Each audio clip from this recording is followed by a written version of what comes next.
the touch of a world that is older. I hit the switch and check the number. Ringing through it, flamenco guitar and cumbia music. I hear the talking of the DJ. The devil listen, what does he say? I'm on a Mexican radio. I'm on a Mexican radio. Broadcasting live from high atop the J.P. White Building in downtown Roswell, New Mexico. It's Mornings with Mike Winters on 106.5 Roswell's Talk FM. Is that what I sound like when I talk? Now, here's your host, Mike Winters. And good morning, one and all. Welcome to Mornings with Mike Winters. I am he. That would be me, Mike Winters. Happy, it's here, folks. Say it. Friday. Yay. Feels so good coming out. Weekend upon us. Yes. Oh, so upon us. Mm-hmm. Yeah, I'm looking forward to a weekend. Oh, dude, so much. Yeah. What you got? You got plans this weekend? My plan is to reset my house. Ah. Yeah. The Great Reset is on. Every other week, it's the Great Reset. The dehuntering, if you will. So the kids go to mom this week, next weekend. Yeah, the weekend. So you've got week, to basically revert all the damage kids caused from the week prior. Find the cat. Go invest in magic erasers so I can scrub down all the walls. So have you found all of a hunter's treasure troves? Because for folks who don't know, his son, his youngest, he's a collector of things. He is. And he collects things and puts them in, I don't know, hideouts. Places? Yeah, just different places. It's kind of like the dogs with bones when they go bury them when they're...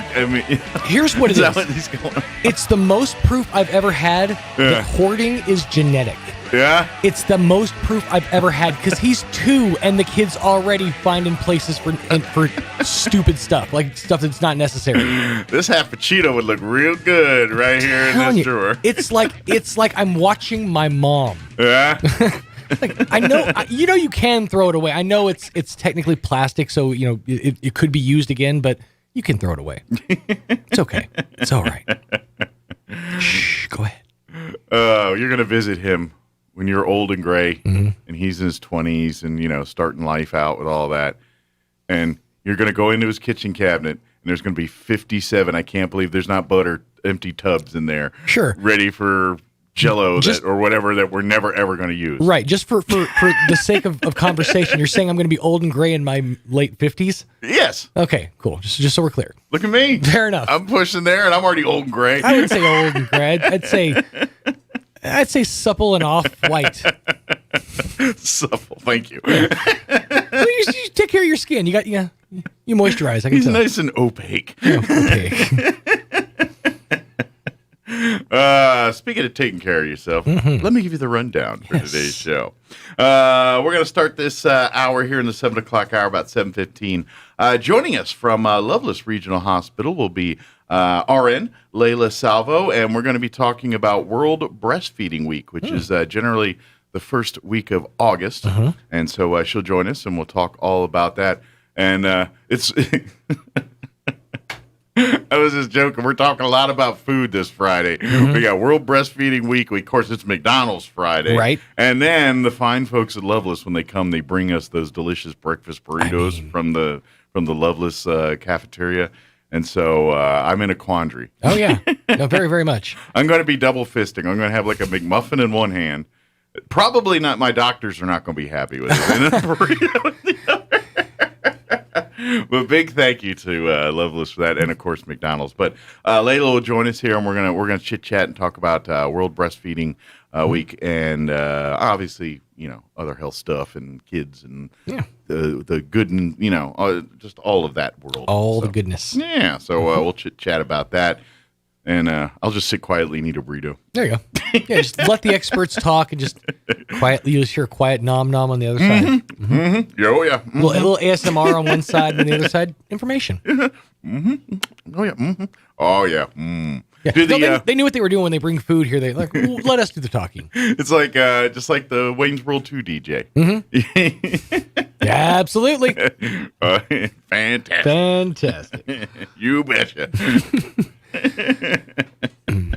All right, so that's what we're doing this hour. Uh-huh. In the 8 o'clock hour, we'll chit-chat. We may have the sheriff pop by. I'm not sure. I don't think so, but I heard them talking, and I don't know if he's going to come in today or not. If it is, awesome. We'll chit-chat. But if not, we'll just chit-chat amongst ourselves. There you go. And then in the 9 o'clock hour, I don't think we're going to have the coach call it. This is what happens when you got like 5 people trying to set up interviews for one person, and the person and the 2 people talking aren't the ones setting up all the times and everything. Right. So I don't know if the coach from Coach Hyatt, the head coach of the Greyhound football team in Eastern New Mexico, he may call.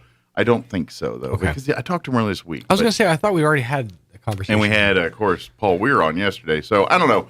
If he calls, we'll chit-chat. But if not, we're going to play our interview we had last week with the ladies from the Roswell Public Library, kind of talking a little bit about some of the back-to-school activities and things that they've got planned at the Roswell Public Library. So we'll play that for you if not, we'll just chit-chat and we'll talk all about, I don't know, my lunch. Fill your brains with knowledge. No, I'm going to fill your brain like my brain's filled. Useless knowledge. There you go. Stuff that's not going to get you anywhere, but it might help you in a conversation sometime. Unless you need a gig as a radio DJ. That's it. And you got to fill dead air. There you go. That's probably I saw the little thing on Facebook that you had chimed in on about describe your job poorly. Yeah. And yeah, it was mine. I sit in a room by myself and tell no one that now is the best time to buy their next pre-owned Hyundai. Yeah. I think that's what I feel dead air. Yeah. Yeah, I fill air. But only when they pay me to do it. Oh. Right. I'm not doing it for free. That's right. Speaking of, got to say big old thanks to the fine folks at McDonald's. And I wanted to be the one to bring it up because they did it right today. Ooh, what'd they get for you? So Roy got me the single layer biscuits and gravy. Okay, yes. And now I've gone over this in the past.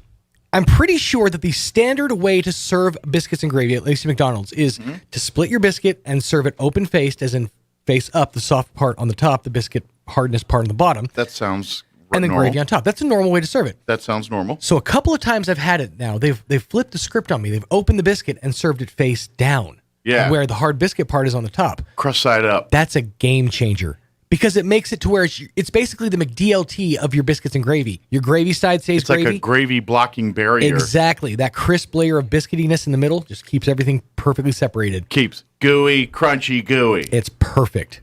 Gooey, crunchy, soft. Soft, yes. There that it would is. be pillowy. It was perfect. And so I got to say, if Nick, if you're listening, if you guys want to make that like Smalls style biscuits and gravy served face down, I'm all for that. We can call it brand synergy. Sunny side down. Sunny side down. No, not that sunny down. Sunny down.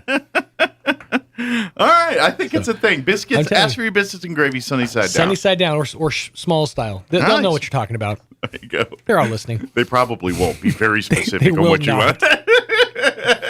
I think they said they wanted the small biscuits and gravy. Yeah, you do not be very specific because they'll give you deer in headlights if you give it the sunny side down thing. But big thank you to McDonald's. Visit any of your locations here today. Also, they are hiring for all locations, including the South Main location that is being constructed as we speak. If you're interested in a career with McDonald's, please log on to their website, www.mchire.com. And I know this for a fact, Nick Snowberger and his team, there's many people in the McDonald's Foundation here locally with Snowberger and his team. Those folks that started at the beginning, working the fries, cleaning the lobbies, and next thing you know, they worked through the ranks and they're part of management. And actually, some of those folks are right there in Nick's, corporate level side, and they all started out working on fries or working in the McDonald's. They love promoting from within. Yeah, exactly. So you can start your path today. Log on to www.mchire.com. Boom. All right, it is 7:14. Let's get you up to date on the weather. I'm meteorologist Steve Hamilton with your Pecos Valley weather. It looks like our rain chances will be increasing a little bit by Sunday and temperatures cooling off a little bit too. For today, an isolated thunderstorm possible. Otherwise, it'll be sunny with our highs in the low 90s. Overnight, partly cloudy, upper 60s and low 70s. Sunshine tomorrow and mid 90s. And then for Sunday, we get a bit of a change with an increasing chance of showers and thunderstorms, high near 90. That's your latest forecast. I'm meteorologist Steve Hamilton. Thank you, Steve. Currently 69 degrees here in Roswell. Humidity is at 70%. Winds are, in fact, calm at the moment. Today, hold on, I have to cough. Excuse me. Sorry about that. I don't know, just had a little thing there. I just wanted to clear it out. I did turn the mic off. Usually I could just go, but, professional. Anyway, mostly sunny for today. Expect a high of 92. Winds will be out of the northwest. 5 to 10 miles per hour. Tonight, partly cloudy. Overnight low of 69 degrees. Winds will be out of the south, 5 to 10 miles per hour. For you Saturday, sunny during the day. High of 95 tomorrow with west winds 5 to 10 miles per hour. And then beginning tomorrow night and lasting through pretty much next week, we have rain chances just about every day. 20% for Saturday night. Mostly cloudy with an overnight low of 71. South winds at 5 to 10. Sunday, our chance of rain bumps up to 60%. Yeah, 60% chance of showers and thunderstorms for Sunday afternoon. Some storms could produce some heavy rain. Partly cloudy otherwise with a high of 90. North winds 5 to 10 miles per hour. 60% chance of rain for Sunday night as well. Once again, some of those storms could produce heavy rain. Mostly cloudy, overnight low of 69. Monday, when you head back to work, a 60% chance at some showers and thunderstorms, mainly for the afternoon. Mostly cloudy, high of 86.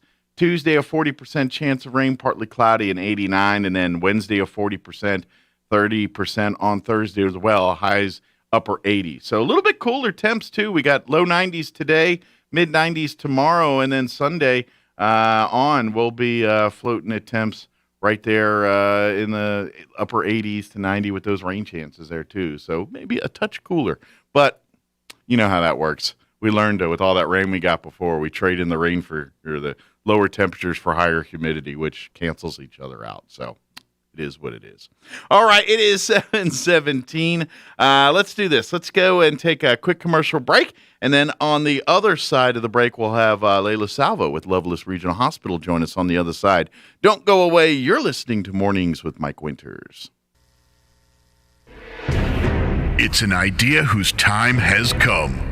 The MTA Mechanics and Tires Mobile Tire Shop.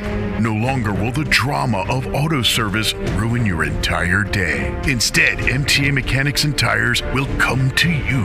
MTA will install new tires, fix your brakes, or just fix a flat while your vehicle is at work, home, or even the airport. So skip the drama. Call the Mobile Tire Shop at MTA Mechanics and Tires, covering Roswell, Carlsbad, and Artesia. The summer of savings is on now at Roswell Honda. The combination of an overstocked pre-owned lot and the most money ever for your trade means that here and now is the best time ever to buy. Cars, trucks, vans, SUVs, and crossovers, something for everyone, and all priced way below MSRP. Before you get back to business, get to Roswell Honda to see the savings for yourself. And lenders on hand mean a hassle-free one-stop shopping experience.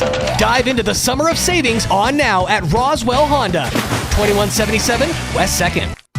Get a jump on getting your kids ready for back to school. Because we know how busy returning to school can be, Loveless Healthcare Center is offering sports physicals now and throughout the summer for just $30. And same day, next day, and walk-in appointments are available. Visit us at 1112 North Main Street here in Roswell or call 575-625-3222 to schedule your appointment today. Move on over to the Calico Cow Fabric and Gift Shop in downtown Roswell. The Cow is stocked with fabrics and everything you need, and the Calico Cow is your destination for brand new Brothers sewing machines. Find out more and shop online at roswellquilting.com or move on over to the Calico Cow Fabric and Gift Shop in downtown Roswell. Want to know how? Come see the cow.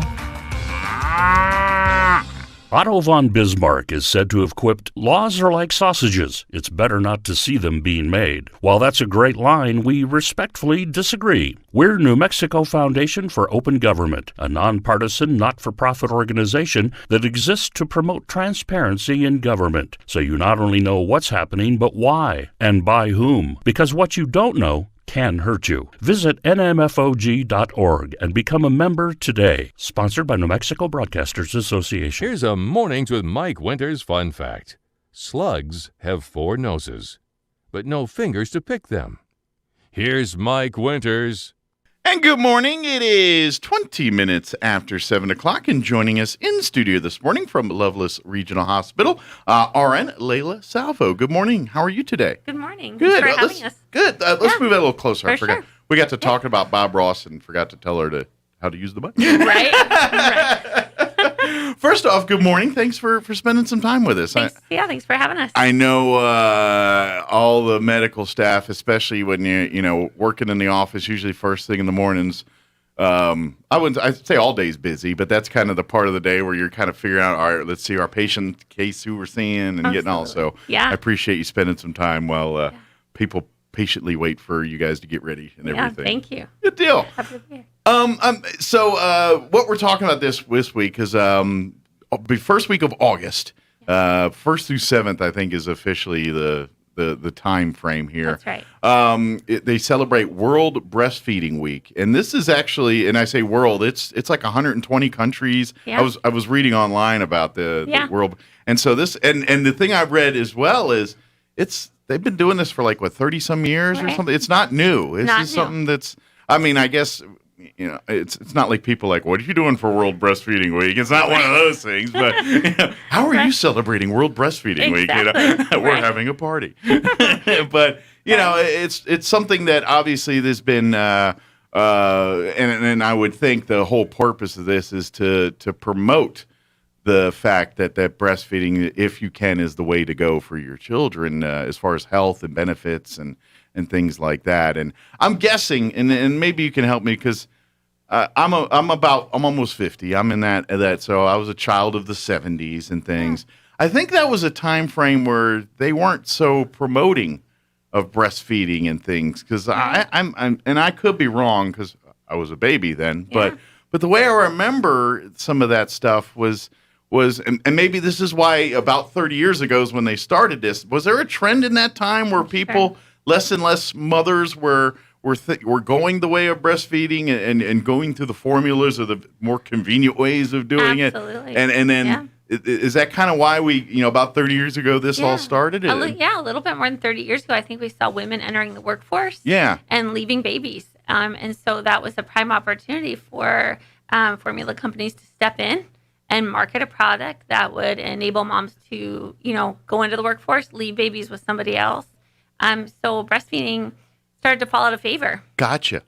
I just was thinking about that because I'm thinking of my own life, and I'm like, that wasn't something people, it was, and I remember in like the 80s and 90s, it was much more the push for breastfeeding is the way to go. And now I'm thinking, and in my adult brain later, I'm like, I'm thinking it was just technology and the way it is. And like you said, the lifestyle, women were going to work now. Yeah. They're not, their job wasn't to stay home and raise the family so much. Yeah, roles changed. And I mean, I think now you're right. After the 70s, 80s, 90s, we start to see a push for breastfeeding again. Breastfeeding is timeless. Sure. It is the best way to feed if you're able to. And now with great lactation support, especially here in Roswell, that's why we're really starting to promote more actively. Absolutely. Moms they can pump for breast milk when they do go to work. We look at extended stays home through companies that offer great time for their families to stay home up to 12 weeks. Sure. You talk about FMLA leave. Now it's spousal. I remember my brother when they had their second child a few years ago. Yeah. And my brother was like, I'm taking some months off. Like, you didn't have the baby. Right. But no, that's part of it. And actually that helps the families because that kind of extends that time before they need to start thinking about childcare and things, which sometimes that's definitely a thing. Once everyone's ready to go back to work, it's like, what do we do now? What are we doing with baby? And we're finding that families aren't so close together anymore. We have families spread out all over the country, all over the world. So grandparents aren't as involved as they once were either. So having that great support for the extended time for both parents, right? Absolutely. And then, having services to support. I know at Loveless, we this year went ahead and opened our first pumping room for moms who return to work. So any of the moms who return from maternity leave have a space to pump breast milk, a space to store it until they go home at the end of the day. So really encouraging it. Nice. So I guess I'm assuming refrigerators of some kind, specialists. Hey, these are marked for babies' food. Absolutely. We have a fridge that holds baby's food till mom can take it home and replenish that stock for the next day that they work. Very good. Yeah. And I gotta ask this, because I know obviously when people talk about breastfeeding your children, and the first thing obviously everyone hits you with is the health side of it. Yeah. You know, it's so much healthier for the baby. It's it really obviously, you know, the more we've learned about these connections and this. Just like, for instance, you know, when I was born and things, there were certain philosophies on how birthing happened and things that's much different today. But I think one of the things, and I'm sure there's a connection here, but I know one thing that science and everything says, but when the child is born and one of the first things I know that the medical staff and everything want to do is try to get that baby touching mom or dad, if you know, touching family as soon as possible because of the bonding and the connections that are made there. I would also indicate or probably guess that breastfeeding is in that same vein as well. Is such a important relationship to have that establishes that mother-child connection. Right. I know at Loveless Regional, we do promote the loving hour. So the first hour minimal after birth, these babies are going to go skin to skin with mom, make that connection bond. You know, that time on mom's skin really encourages breastfeeding for baby, sets the pace. It stabilizes blood sugar for baby, temperature for baby, heart rate, and breathing. So it's the way that we want to see each mom come in and be offered that, as well as 24-hour room in with baby, so that they get to know their new baby with our support before they go home. Sure. You know, years past, babies were taken to nurseries. Yeah. And they stayed in the nursery, and then when mom was getting ready to leave, we hand you a baby. Yeah. It was, dad passed out cigars. You know, it was the whole deal. Your dad in the waiting room. Yeah, it's just like but it's a whole different ball game now. A lot of separation in years past. Sure. So we know that moms and babies and families really benefit from that time close together, learning with our support. Absolutely. Yeah. And one of the things that I always want to stress too is when we talk about breastfeeding, especially, you know, that first year that this baby's on this earth, pretty much everything it's getting and it's that it needs to grow and be successful. It's coming through mom here, and you look in the world we look at now with immunizations and getting all this stuff. Obviously, there's a schedule for your children to get the immunize, getting your shots. I was doing a Porky Pig. Get your shot. But that's right. You know, and please follow that. But before those shots are happening and everything else, your baby's very vulnerable. So when you, the mom, get the flu shots and get, I'm guessing even COVID shots here, by you breastfeeding your children, you're that conduit. By you nourishing the baby with your breast milk, you're in essence protecting that baby through you for some of that stuff. Am I right on that? Or? You're right on. Okay. Absolutely. That first milk, the colostrum, you know, that begins even before baby, you know, enters the world, right? So the colostrum is already developing in mom's breast. And what that infers to baby is immunity. So it's huge, not only through the breast milk itself, baby, when they latch on, skin to skin, there's beneficial bacteria on mom's breast that will pass to baby. Yeah. Again, we talk about immunizations. We've seen with COVID, at this time, that's the big topic still in the world, that babies are getting that immunity passed on. So it's recommended that moms breastfeed during this time. And we've seen a huge surge in moms coming in saying, you know, I heard that this can help protect my baby from COVID, from the flu, from, you know, the other normal illnesses that we see in childhood.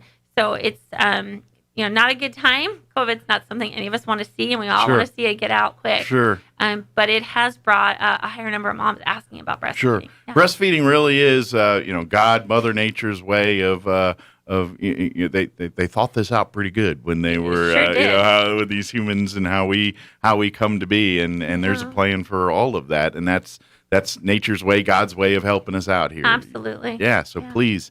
And I understand, that it can be difficult. Sure. It can be, but like you said earlier, really the world has made it much more amenable for breast, which is an awesome thing. And I know we got to keep going, but we do, yeah. But now it's not taboo. It's right. Not only accepted, but also now looked upon as like, hey, good job, Mom. Very beneficial.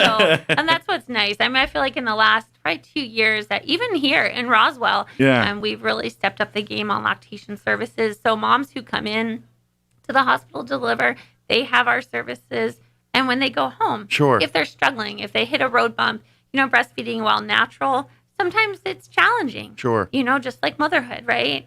But they can come in and see us at the hospital for that extra hands-on help. Sure. Yeah. I'm kind of curious, and this may be way early in study games, but I have a hunch. Yeah. When some of the common things that families, mothers deal with after pregnancy, you hear about postpartum depression, those kind of things. The mom's kind of mental health side of things. I've got to imagine there's some connections in breastfeeding and that mental health. Like I bet. Like if they're studying, and I'm sure they're doing it, but if you look deep down, that mothers that breastfeed probably have less issues with postpartum depression and things. I bet there's a link there some way. I mean, I have no proof. I'm spitballing. Definitely. There are studies, that the synergistic effects of some of the hormones that are related to producing breast milk and breastfeeding also help to ease mom's mind, and provide them protection against some of that postpartum depression. I kind of figured. I mean, it just kind of. Now, is there any other benefits? Because we always talk about the child's benefits, but is there other benefits that mothers do get from being breastfeeding their children? Sure, absolutely. A faster recovery postpartum, which is great. It takes a toll on the body and the whole process. So faster healing, reduced rates of ovarian and breast cancer for moms who breastfeed, a year or greater their babies. And I think those are really important, as our numbers for cancer rise. Every decade we go. I think it's great to have moms know that there's a protective effect. Sure. For sure. And, less missed time from work because these babies aren't babies having as many illness problems, ear infections, respiratory infections.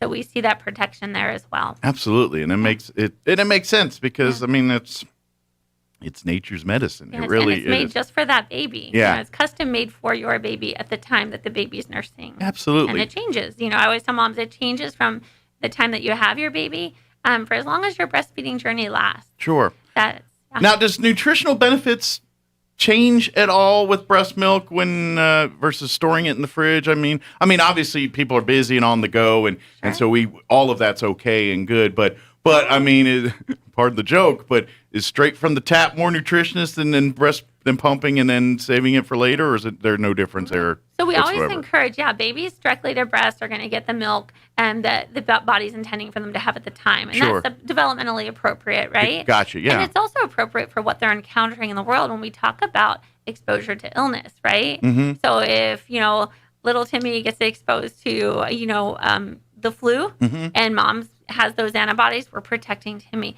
Now, had that milk been pumped and froze for a later time, sure, that can change a little. Still beneficial. Far more superior than formula or anything else out there. Yeah, absolutely. And the nice thing is, too, moms who go to work, I counsel moms all the time on still breastfeeding those babies when you are home directly to breast.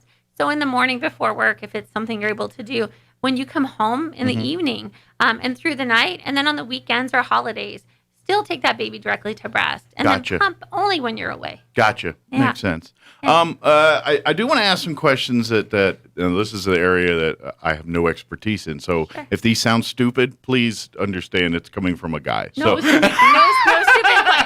If it's a question you have, there's somebody else who has the question. Well, and I think that's why I think these are good questions, because obviously mothers, first-time moms, you don't know what to expect. Till you do it, you don't know it. You just don't. And so and I mean, you could read all the books in the world or study all the YouTube videos in the world, but until you sit down and do it, you can't experience that. So let me ask, when it comes to the actual times, the breastfeeding, because obviously first-time moms especially probably, am I doing it right? And so I kind of want to ask you, what are the common questions at first time, like, is it supposed to hurt like this, or is it, what are some of those common things that moms ask that you're kind of like, yeah, that is normal, or no, if you see this you need to take care of, but this is normal? And what are some of those common things that you see very often with moms? Those are great questions. Yeah. So first time moms always, especially, do I have enough milk? That's the first question we hear in the hospital right away. I'm not sure I have enough milk, or I'm not sure that my milk is here. Has it come in? Sure. So we really talk to moms about that first milk, the colostrum, small amounts, a teaspoon to 3 teaspoons. Yeah, it's not like a half gallon just shows up right away or something. Yeah, I always tell moms it's like that concentrated detergent. You can buy the small bottle of extra concentrated, or you can buy the really large bottle of the diluted, and colostrum is that small bottle. It's just power-packed full of everything baby needs. Like your 5-hour energy shot versus the full cup of coffee Exactly, right? Yeah. So you're feeding frequently because it's small amounts, but it has everything baby needs. And, get into about day 3 to 5 when that milk will transition into that, into milk rather than colostrum. So moms, their first question is that. The other is, how do I know they're getting enough? We always say, pee and poop, right? What you're putting in has to come out. It's got to come out somewhere. So we're going to give you a great guide to know that what's appropriate. Okay. We're going to keep you in touch with the lactation department if you're breastfeeding, so we can walk you through that. And then the other thing that they'll always ask is, do I have to watch the clock? Like, how often am I feeding? Sure. And so we tell them, with a healthy baby, you're going to watch your baby. Mm-hmm. Baby is going to give you great cues for hunger and for feeding time. So hands are in the mouth. Baby's tongue sticking out, baby's rooting or looking around for, it's like even as a man, when you pick up a baby and they're looking for you for milk, you're like, no, I don't have that. Sorry, wrong tap. They might be on your neck, they might be at your chin, as a dad. That's kind of an indicator, hey, they're looking for something to eat. They're looking for something to eat. Gotcha. So you can't overfeed that baby. Breastfeeding, you can't overfeed. So bring the baby to mom. Always offer. You always tell them, if you're not sure if they're hungry, offer it. Gotcha. Then you're not gonna make the wrong choice. Yeah, worst thing to do is not eat. Is not have it at that time. Yeah, and if you're experiencing questions or concerns at home, you can always reach out to us. We are available. I always tell moms 24/7 the hospital is running, right? Okay. So anybody can call at any time with questions for help. Okay. Let me ask this, and again, I'm not trying to get graphic or anything, but I just know this is a common problem. What about like care for the nipples and things, because I hear a lot of mothers complain about the sensitivity and things like that. Is there old wives' tales or home remedies or things that they can do to kind of help with that stuff? So we always have questions. You mentioned earlier, pain, if it's hurting. Sure. And I always tell moms, is it sometimes a new sensation, something you're not used to, especially as a first-time mom? Yes. Sometimes you have a little bit of tenderness at first. That should go away. Gotcha. But if you're having straight-out pain or sensitivity that's not resolving, you definitely need to come in and see one of the lactation specialists. So some like minor irritation, like a rash feel or something, that's not too bad. But if it's getting to where, this feels like something's not, if it's persisting and it's really causing you discomfort, come in, we're going to work with you, find out the cause, so we can remedy it. Gotcha. And as far as treating the breast, evidence-based product, there's not a lot of things that you need for your breast. Gotcha. A lot of people want to say, go buy this, go buy that. Yeah. Moms, the breast milk itself is very healing. So a little bit of breast milk on the breast when you're done, and the nipple can help spillage, heal. And then it should help kind of moisturize the area a little bit and make it a little less sensitive. It sure can. Good. And otherwise, too, we also advise moms sometimes to just use, just plain warm water to, soak the breast if you're tender at all at first. Okay. But again, if something continues to go on, reach out, because that's what the specialists are trained to do, to help you troubleshoot. Sure. And remove what's causing the problem and help you to do better. Sure. Yeah, teach moms. So let's talk windows here, because you always see jokes in movies about kids being breastfed till they're 17 or something, and jokes like that. Obviously, that's probably a little too far, but ideally, what is that? When they're first born, you want to get them on as soon as possible there. Right. But are we talking first year, first 4 years, 2 years? What's that window that's that you should be breastfeeding your child? Well, we know for sure that we recommend babies be breastfed for 6 months with no other supplementation. So no water, no food, no anything else. Gotcha. For 6 months. At 6 months is when a lot of moms will start to introduce those complementary foods or baby foods, or, if they're making them at home, and then still continue to breastfeed until baby weans. Gotcha. We always say, it's a relationship. That's the beauty of breastfeeding. It's not just filling the need for nutrition. It also fills the need for comfort, for warmth, for just that stability for baby. You're establishing the foundation, really for that family connection there. That's what you're building. Yeah, so weaning comes when mom and baby are ready to wean. And, I always tell moms, I don't limit that because I think it's different for every family. So we're there to support moms who, want to make that choice when they are ready. Some moms will say, baby just was done at a year. Too busy running off, playing with everything in the house. Anything that walked by, they were done. And mom sometimes will say, well, so we were done. Gotcha. And sometimes moms say, I wasn't quite done yet, but baby was done. Yeah. Or vice versa. Sometimes moms are like, you know what, I'm done. I feel like I've completed this journey. Sure. And so then they initiate the process. Sure. And yeah. But I imagine I guess it's just natural like anything else, or is that it just happens when it naturally happens. Yeah. But I'm guessing as they get introduced to more foods and the ability to ingest more foods, it slowly, you just gravitate more towards that and away from the breastfeeding side. Yeah, sure changes like your schedule. I know a lot of moms say, man, it's so much work. And it is work. It's a work of love, right? And it may start with so many feeds. We say about 8 to 12 feeds in a 24-hour period is what you should be feeding your newborn. Okay. Between then and when you wean, even if that's at a year, you're not going to be breastfeeding to that extent those many times by a year, because you have, like you said, you're starting to introduce complementary foods. So you'll see that evolve. The relationship definitely changes. Yeah. So let me ask you this now. Let's go to the after part. Now we're at the part where your child is no longer requiring to be breastfed and they're now on their own here. Yeah. Now, what's for the mom? What can she expect? How much longer is she start going to produce? Like, does the body, naturally just stop doing on its own? I mean, what's going to be next for the mom after that? Yeah, so that's a great question. I think that for moms who, follow that natural weaning process, mom and baby led, that you're going to see the breastfeeding sessions, decrease naturally over that time period.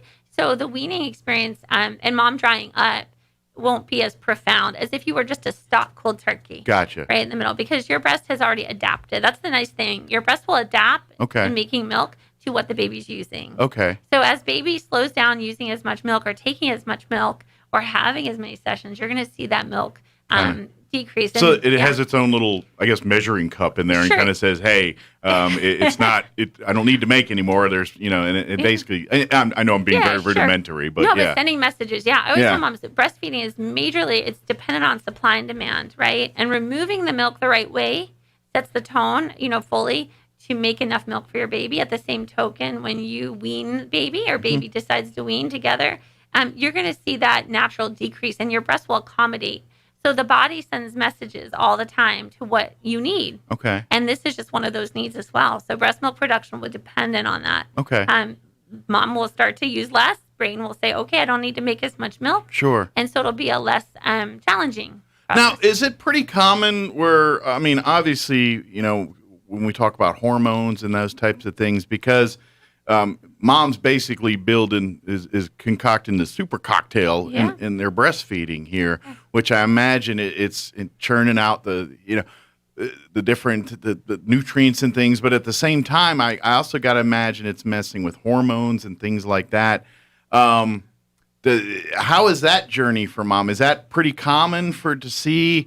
Because obviously your body's working overtime to help your baby here. Is it pretty common to create just hormonal fluctuations for the mom there? And, kind of when we talk about menstrual cycles and all of it, but I would imagine too, you probably experience some of those hormonal fluctuations, highs and lows, which obviously can impact your moods and things like that. Is that pretty common during breastfeeding, and will that change drastically when you're starting and stopping the breastfeeding process? I think for each mom, it's just very individual. So it can be some mild adjustments. It can be major adjustments. So we always want to keep in touch with our moms. We deliver at Loveless. Rio Pecos delivers with us. And so they're going to follow moms closely after delivery and then, annually, right? Sure. Any needs in between. So moms will deliver a baby. Hormones really change majorly once baby's here in their arms. Yeah. And again, they start to try to find their new normal through breastfeeding. And again, when mom weans and baby weans, then you're going to find a new normal with hormones. So how that impacts each mom just can vary tremendously. Now, generally, like after the first child, say they decide to have a second, does your body kind of have a muscle memory for some of this and remember some? So sometimes that second pregnancy, okay, I had a little bit tough time in the breastfeeding process the first child, but does your body have like a lessons learned from this? Like, okay, it's a little bit easier the second time because now we figured out the routine here. I mean, does it get easier with multiple children? I think it can. Sometimes moms will have a first baby and breastfeed and do a beautiful job and really, just have a great experience. And second baby might struggle a little. And it sometimes can be more a baby issue. Okay. Because baby's learning. Baby has to have that. Sure. It's a learning curve for them, too. It really is. Yeah. I mean, these babies come. The nice thing, they come out, not knowing. I mean, they've been fed, not by mouth. They're practicing in there, practice breathing. Hands are going in their mouth. If you ever see an ultrasound of your baby, how many times are hands in the mouth? Feet in the mouth, if they can get them there. So they're doing all the things to get ready to breastfeed. The biggest difference I see between baby 1 and baby 2 or beyond for moms is that learning curve. The education that they have, that they've done this once before, and the confidence they have that they're capable. It's kind of like those commercials for like one of the diapers or something. It's like first baby and the mom and dad are helicoptering over and over. Second one, they're like, I'll put some dirt on it, be fine. Same mindset there. Yeah. They're like, I've got this. So that's what we always see. We always encourage moms, first time moms. We always say, Loveless, we have some really great childbirth classes, classes on breastfeeding. Yeah. So we encourage before baby comes to come in to learn. And kind of like you said, though, until that baby's in your arms. Yeah. That's the real game changer. Sure. Because then we're learning with two individuals, and we're trying to educate them both, help them both along. Absolutely. To do what they can definitely do. And that's and this is again when we talk about God's plan or Mother Nature's plan here, depending on how you look at the world. But you look at this 9 months that basically the body and the family has to prepare for this new addition into the world, and that's what you're talking. Loveless can help through all that, but that's. Really, that's nature's way of saying, hey, it's time for you to get educated, get prepared for this, and use this 9 months to kind of adjust your world and get it ready for this new addition. And obviously, we don't know what we're doing, and it's a confusing but exciting time at that same time. And so I think it's really, like you said, important to utilize it. There's no dumb question here. I know I was joking earlier about that, but And I know, and unfortunately, there's a lot of experts because a lot of people have had babies and everyone's experienced it. And so you got probably your mom telling you one thing and your grandma telling you another and your friend telling you another thing. And all of them's, okay, well, make sure you do this before delivery, and stand upside down, all the stuff you hear. Sure. And you just kind of want to, there's a lot out there. And that's where you say, hey, talk to your healthcare professionals. Sit down with Loveless. And once we go and say, hey, here's the day saying congratulations, you're pregnant. Let's start, doing the education, the classes side. Obviously, the physically getting things ready. And Loveless can help you from day to saying you're pregnant till you're welcome that baby, and obviously beyond with all the care and things afterwards. We have such a great team at the hospital. I feel like our unit is just so cohesive. Everybody works so well together, and each of us has just a different strength that we can bring to your family to teach you, what you need to know to successfully, take care of these new babies. Absolutely. It's a lot of work, and it's individual to each family, too. I always tell you, it's not a one-size-fits-all, right? What works for your family may not work for the next family. This is true. And so we're there to support all those options and find the way that's best for you. Absolutely. Yeah. We're out of time, but I just had one quick question, and I hope this isn't – I just thought of it just now because I know this is something that I've heard of and seen. When it comes to breast milk of other mothers, like I've seen some of those stories where like hurricanes and things where moms are kind of just pumping milk because there's babies that need it. Obviously, you want mom to child. That's the best connection there. But is there still a lot of good benefit if they're receiving breast milk from someone that isn't their mother? Is there any problems or issues there? No, so it sure is such a great option. You know, New Mexico now in Albuquerque has the milk repository for moms, so you can actually donate your breast milk to them. And if anybody has any questions about that, they can always call me at the hospital. But totally, you can donate. Babies in the NICU, just are such vulnerable little children, right? Sure. Weakest of the weak, sickest of the sick, needing that breast milk. And for some moms who have problems or cannot breastfeed or something's going on, that eliminates that. You can provide that milk for them. Well, I would imagine too, because especially if you've got, say, mothers and things that are dealing with, drug dependencies, alcohol, those kind of coming out of those situations, that breast milk is not good for those children if it's an addict, because it's also got the drugs that the addict was on going into that baby system. So imagine systems like that are very important for when those situations arise. And moms who have health issues that are on some medications that sustain their life may not be safe for a baby either. And those are limited. There's not a lot of them, but they do exist. So we always encourage our families to, if they're willing to donate. We have some great families in Roswell who have done that. So excellent. So if anybody would like to donate breast milk, please, Loveless, reach out and we'll find some ways to do that. If you can go to the Loveless website, you can go there. Do you guys have a number directly for your office? Yeah, if they want to call, we're at 575-625-3395. And all next week, we're going to be downtown at Meant to Be for World Breastfeeding Week. Right across from Peppers, if you know where that is. Come on by. We're doing some raffles. Deanna Austin of Meant to Be is doing some beautiful breastfeeding portraits for moms that she's signed up, and we're raffling off one of those.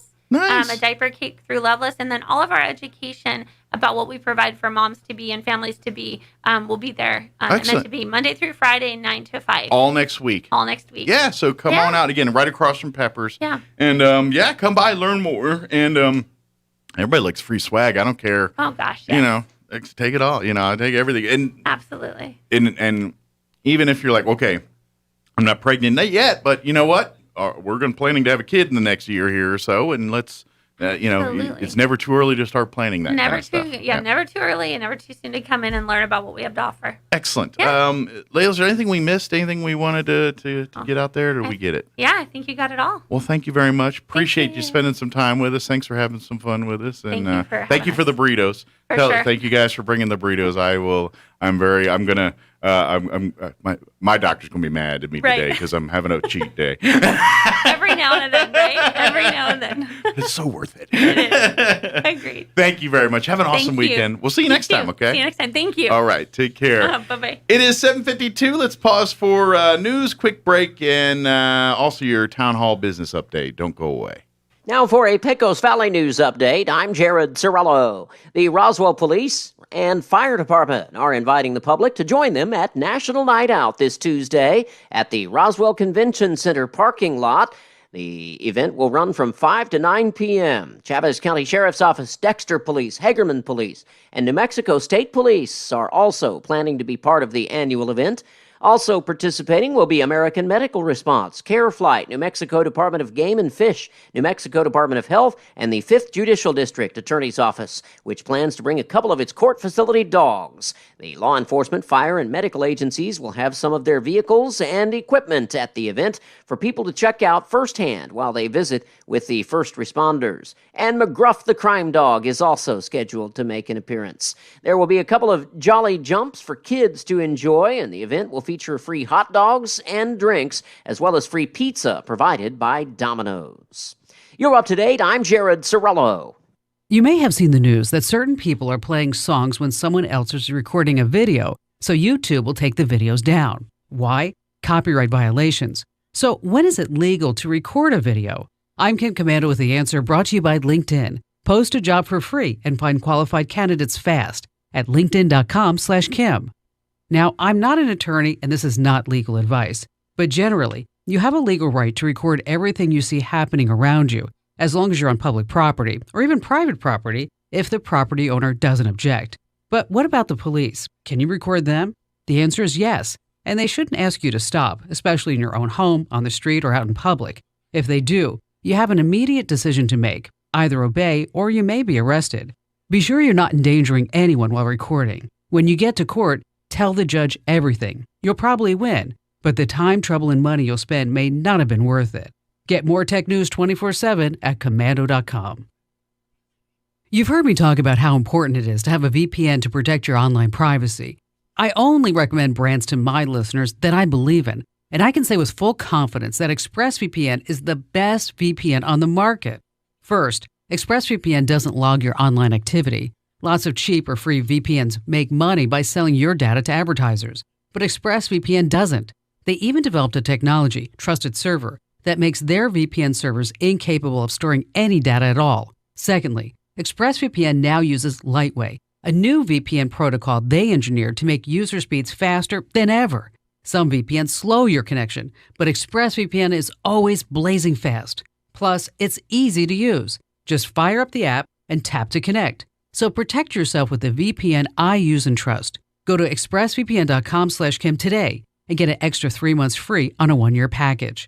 expressvpn.com/Kim. That's expressvpn.com/Kim. I'm meteorologist Steve Hamilton with your Pecos Valley weather. It looks like our rain chances will be increasing a little bit by Sunday and temperatures cooling off a little bit too.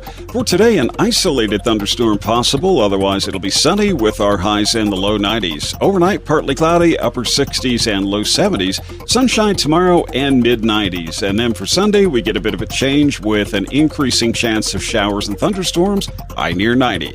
That's your latest forecast. I'm meteorologist Steve Hamilton. With the SRN News Business Brief, I'm Bill Alexander. Mask sales have been rising in recent weeks as Americans worry about the surging cases of the Delta variant of the coronavirus. Retail analysts expect mask sales to continue to soar, following the Centers for Disease Control and Prevention changing course on some masking guidelines, recommending that even vaccinated people return to wearing masks indoors in parts of the U.S. where the cases are surging. International governments and companies have pledged more than $4 billion to educate 175 million children around the world. The commitments came Thursday at a conference in London hosted in part by the Global Partnership for Education. On Wall Street, the Dow gained 153 points to 35,084. The Nasdaq up 15 to 14,778. And the S&P 500 up 18 points to 4,419. With the SRN News Business Brief, I'm Bill Alexander in Washington. Time to trade way up at Roswell Nissan. Forget top dollar. Right now at Roswell Nissan, they're giving tippity top dollar for your trade. And with vehicles discounted up to $9,000, you could drive away today with an unbelievably low payment. With lenders on hand and more than $2 million to lend, they can get the deal done. Cash for junkers, credit forgiveness, and zero down available make this the best time ever to buy. Plus, one-of-a-kind rides like the Acura RDX, an Alfa Romeo, and a Civic Type R. Trade way up at Roswell Nissan, 2111 West 2nd. Chimera has been providing Southeast New Mexico state-of-the-art medical care for over 22 years. Chimera specializes in providing top-quality care for cancer patients, diabetes, thyroid conditions, heart disease, and rheumatoid conditions. Chimera would like to welcome Chris McGoldrick to the team. He brings a wealth of knowledge and compassion to Chimera. Chris specializes in rheumatoid conditions and is ready to help you. Call Chimera 627-9500. Chimera Independent Physicians, here for you. When it comes to effortless pool care, BioGuard's comprehensive pool care systems are simply the best. That's because each system is broken down into 3 easy-to-follow steps, starting with Step 1, adding silk sticks, silk tabs, or silk smart sticks to quickly sanitize and kill bacteria. Then you follow up with Steps 2 and 3, using the recommended shock to destroy contaminants and algicide to stop algae. Simple as 1, 2, 3, huh? Visit Mays Lumber today to learn more about all of BioGuard's simple pool care system. You can count on Mays Lumber Company.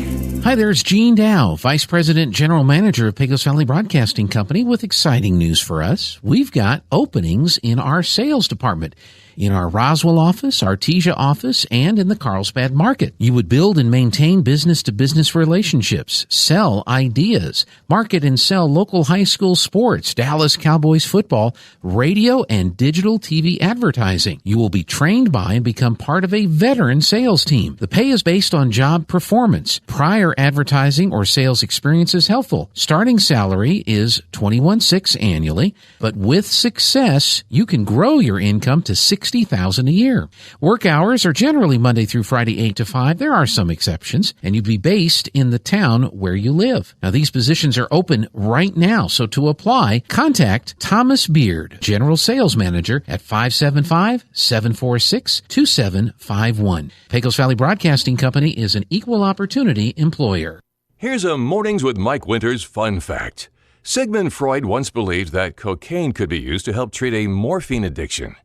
Mike used bacon to get over his addiction to beef. Here's Mike Winters. And good morning. We are closing in on 8 o'clock.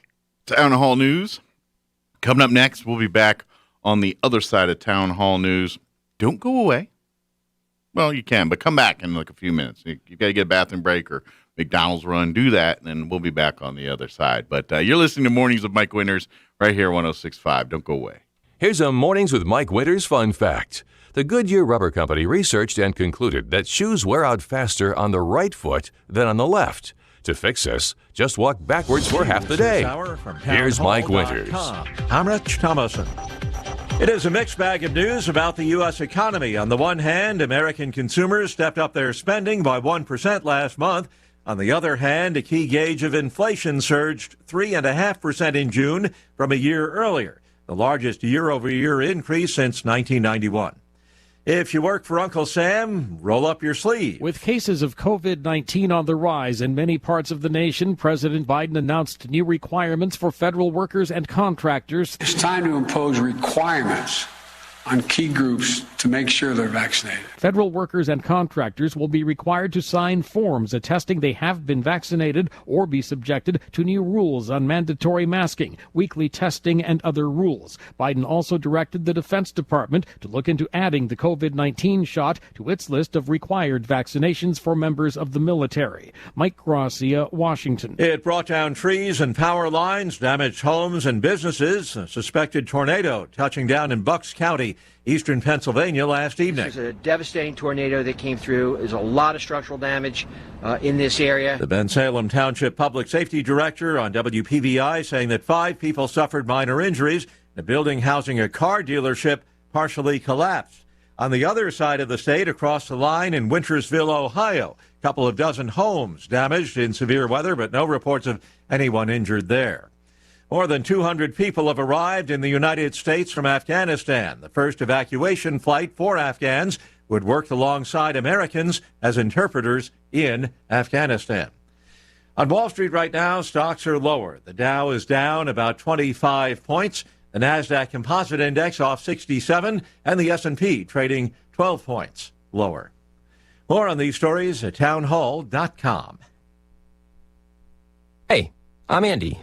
If you don't know me, it's probably because I'm not famous. But I did start a men's grooming company called Harry's. The idea for Harry's came out of a frustrating experience I had buying razor blades. Most brands were overpriced, overdesigned, and out of touch. At Harry's, our approach is simple. Here's our secret. We make sharp, durable blades and sell them at honest prices for as low as $2 each. We care about quality so much that we do some crazy things, like buy a world-class German blade factory. Obsessing over every detail means we're confident in offering a 100% quality guarantee. Millions of guys have already made the switch to Harry's, so thank you if you're one of them. And if you're not, we hope you give us a try with this special offer. Get a Harry's starter set with a 5-blade razor, weighted handle, shave gel, and a travel cover, all for just $3 plus free shipping. Just go to harrys.com and enter 3388 at checkout. That's harrys.com, code 3388. Enjoy. An alarming spread of COVID-19 in Japan. Japan's Prime Minister Yoshihide Suga said the current state of emergency in force in Tokyo will be extended until the end of August and will be expanded to cover the prefectures that surround the capital, as well as the western city of Osaka. Japan's health minister today called the situation in Tokyo extremely severe. COVID wards in the city are already nearly 70% full. Prime Minister Suga again insisted the surge in infections has nothing to do with the Olympics and is instead down to the spread of the much more contagious Delta variant. The BBC's Rupert Wingfield Hayes. A pro-democracy protester in Hong Kong sentenced to 9 years in prison in the first prosecution under a new national security law 24-year-old Tong Ying Kit was convicted of inciting secession and terrorism for driving his motorbike into a group of police officers at a rally last year. Townhall.com. At the Olympics, world record in the women's 200-meter breaststroke. It was a quiet morning in the pool by Team USA standards. The Americans made the podium in just 2 of the 4 medal heats and failed to tack on a gold. The women's 200-meter breaststroke turned out to be the highlight. South African Tatjana Schoenmaker set a world record, posting a swim of just under 2 minutes and 19 seconds. It didn't feel real to actually break a 2:19. 2:19 has been in the record books for so long. No one has really broken it. American Lily King finished less than a second behind her, earning the silver in one of the best swims of her life, and her teammate Annie Laser surprised the field by snagging the bronze. Ryan Murphy earned Team USA's only other medal, a silver in the men's 200-meter backstroke. I'm Denny Kapp. A Moscow court ordering Google to pay a $41,000 fine for refusing to store the personal data of Russian users on servers located in Russia. More on these stories at townhall.com.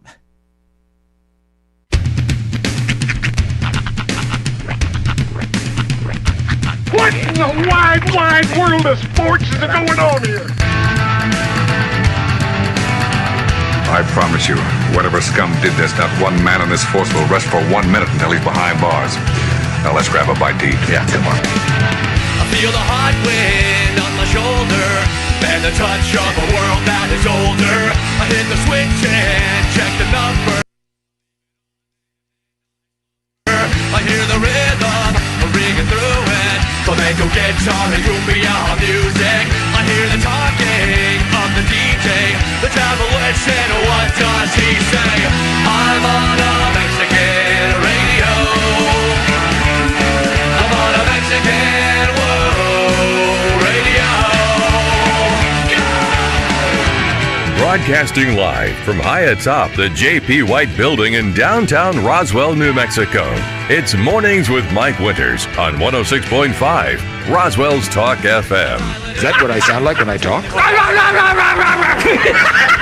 Now, here's your host, Mike Winters. And good morning. It is 6 minutes after 8 o'clock. Welcome to our number 2. Dos Deuce. Of Mornings with Mike Winters, right here on 106.5 Roswell's Talk FM. Happy Friday, everybody. It's so fun. Say it with me. Happy Friday. Yeah. Let it roll around in your mouth for a little bit. Feels good. Yeah, bounce around a bit. Yeah. It's nice. Happy Friday. And then it's not just because it's McDonald's Friday, because every Friday is McDonald's Friday. And that makes it awesome. That definitely ups the happy. So, like, Friday's like, yay, it's Friday. And you're like, oh, I got McDonald's waiting on me, too. Yeah, it's going to be a good day. And then on top of that, Loveless brings me burritos. I'm just happy. Dude, that's meals on meals. Not to mention the amazing stuff we had yesterday from Nook and Asian Market. That got us through a whole other meal. Tomorrow's that soup day. Like, if you missed this, seriously, McDonald's, they got awesome food. Get you some breakfast. You know, if you got farmer's market in the morning, go hit the breakfast at McDonald's and go get you some farmer's market. And then at 11, when Nook opens up Asian Market, get some of that soup that we tried yesterday. Oh, boy. It starts with a B, and I can't pronounce it because it's... Just ask for one of the noodle soups. Yeah. For the noodle soup. There's 2. There's one. Specify the dry noodle or the or the wet noodle. And trust me, when you say dry, it's not like it's one's more soup-like, one's more hearty. But they're both very hearty. But dumplings and the pork, oh, good. I'm telling you, that's 11 o'clock tomorrow. You want to see me? You want to see a Mike Winters appearance? 11 a.m. There it is. Asian Market. You'll see me. That's what I'll be doing. And then, but yes, big thank you to the fine folks in McDonald's. They, by the way, they are hiring. Yes. They are hiring for not only the 2 open locations here, but also the South Main location. They're hiring now for that when it's completed. Log on to mchire.com. That's mchire.com. And I say this every time. I know Nick and he has staff, his people, his right-hand people that he relies to get all of his stuff done. A lot of them started out beginning in working their way up through McDonald's starting out as working the cash register, working cleaning the lobby, flipping burgers and making fries and all that stuff. That's what, and now they're part of his management teams, part of his probably making way more money than me and Sean put together, living large, fat and happy. Yeah. I was going to go to the whole thing and sound bitter. I should go work for that, but I decided to change my mind. I was going to have fun with it, but I changed my mind. They definitely promote from within. They're an amazing company to work for. Absolutely. The Snowburgers, fantastic people to. Yeah. So apply today. McHire.com. No, not for nothing, but MC Hire was actually my rap name back in college. No one hired him. Yeah, never came up. I didn't get any gigs. Couldn't book. He was MC unemployed. I later changed it to MC Hire Please. It didn't help. MC will work for food. Yes. McHire.com is the website there. And a big thank you to McDonald's each and every Friday for sponsoring this little show we call Mornings with Mike Winters. Yeah, absolutely. So, big thank you to them. This hour, we're going to probably chit-chat and stuff, unless the sheriff or someone pops by. I don't think so, but who knows? It's Friday. Yeah. It is what it is. But so we'll chit-chat this hour. And the next hour, like I said, it may be it's one of those things where we book interviews, I give times, and we're going through middlemen. And so there's like 4 people involved to get 2 people to connect. And so it's a whole nightmare. So I gave them dates, and they picked some dates. So we'll see. I may have the coach call next hour. We'll see what happens. So if not, we're going to play our interview we have with the ladies from the library, talk about back to school stuff and all that. So, but this hour we plan on frivolity and chit chat, and I do have a lot to tell because there's a lot of deadlines. Like Leadership Roswell. Yep. If you want to get in the 2021 class, today's your last day to get to. You have to get your application turned in to the Roswell Chamber of Commerce by 5 p.m. today. End of business today. You can go to the Chamber's website. You can go on to the Facebook page for the Leadership Roswell and all that, and get the application. Fill it out. It's not true, false, or multiple choice. There's some thought that goes into questions that require answers. Now you don't have to write a whole essay on every one, but there's questions like what's Roswell's greatest assets? What is your opinion? The problems, things like that. And if you answer with questions like, what's Roswell's biggest problem? Crime. And then move on, we're going to do the same. Right. The people, the selection committee, they expand a little bit. They want your thoughts on these things. They want you to actively think about these things, and they talk about this stuff in the leadership class. So it's a really great, it's a valuable tool. I benefited greatly from it. I know it's a who's who of people in Roswell, of mayors to city councilors to leaders in industry here have all been a part of this class or have gone in the 30 plus years that it's been available here. It's one of the best in the state. Other communities throughout the state look at Leadership Roswell's program and emulate that. It's that well done. And so today's the day to get those applications in. You have to get them in by the end of today. Do not delay. Also, let me consult my texting to get specifics on times here. But also want to spread the word. American Legion Post 61, my family of American Legion friends there. Of course, we've adopted as a family, as a Post 61 family, the Memory Lawn Cemetery, the one that's in ill repair and all of that. We've adopted that as a cemetery that we're fixing up. Well, they spent a bunch of time yesterday cutting grass and everything, but and they can use more help. They're gonna have an event out Sunday morning where they're going to get out there and have another group of people out there on Sunday. Normally they would do it on a Saturday, but tomorrow is Farmers Market. Right. American Legion Post 61 will be out there with this beautiful quilt, by the way, that you can bid on for $5 raffle ticket. They'll do that in October, the drawing for that. But if you'd like to help out, they're going to meet out at Memory Lawn Cemetery on Sunday morning, I believe at 8 a.m. I'm trying to find the confirmation on that time. Yes, 8 a.m. They will continue working on Sunday at 8 a.m. And so definitely if folks want to come out there, bring tools. You got mowers, weed eaters, shovels, rakes, the whole nine. Right. They could use your help on that. But again, Sunday 8 a.m. out at Memory Lawn Cemetery. Then Just so if you'd like to help out and be a part of that, be a good thing too. A lot of work needs to be done. Well, yeah, it's and I know there's I actually saw a posting on Facebook about the condition of the cemetery and people talking about it, and they're all right. Yeah, this is a cemetery that there's a lot of people that families have loved ones out there, military veterans. I think there's 260 some veterans that they call that cemetery home. So it's something that we're trying to work, but it's a Herculean effort, and the more people rolling up their sleeves and helping, the better. So I appreciate everyone's concern, and I like a lot of comments and things. And I'm like, yeah, I love that involvement, but here, let's not just talk about it online. Let's get out there and do something about it. And that's what Sunday, 8 a.m. Come on out there. There you go. All right, it is 8:14. Let's go ahead and get you up to date on the weather. I'm meteorologist Steve Hamilton with your Pecos Valley weather. It looks like our rain chances will be increasing a little bit by Sunday, and temperatures cooling off a little bit too. For today, an isolated thunderstorm possible. Otherwise, it'll be sunny with our highs in the low 90s. Overnight, partly cloudy, upper 60s and low 70s. Sunshine tomorrow and mid 90s. And then for Sunday, we get a bit of a change with an increasing chance of showers and thunderstorms, high near 90. That's your latest forecast. I'm meteorologist Steve Hamilton.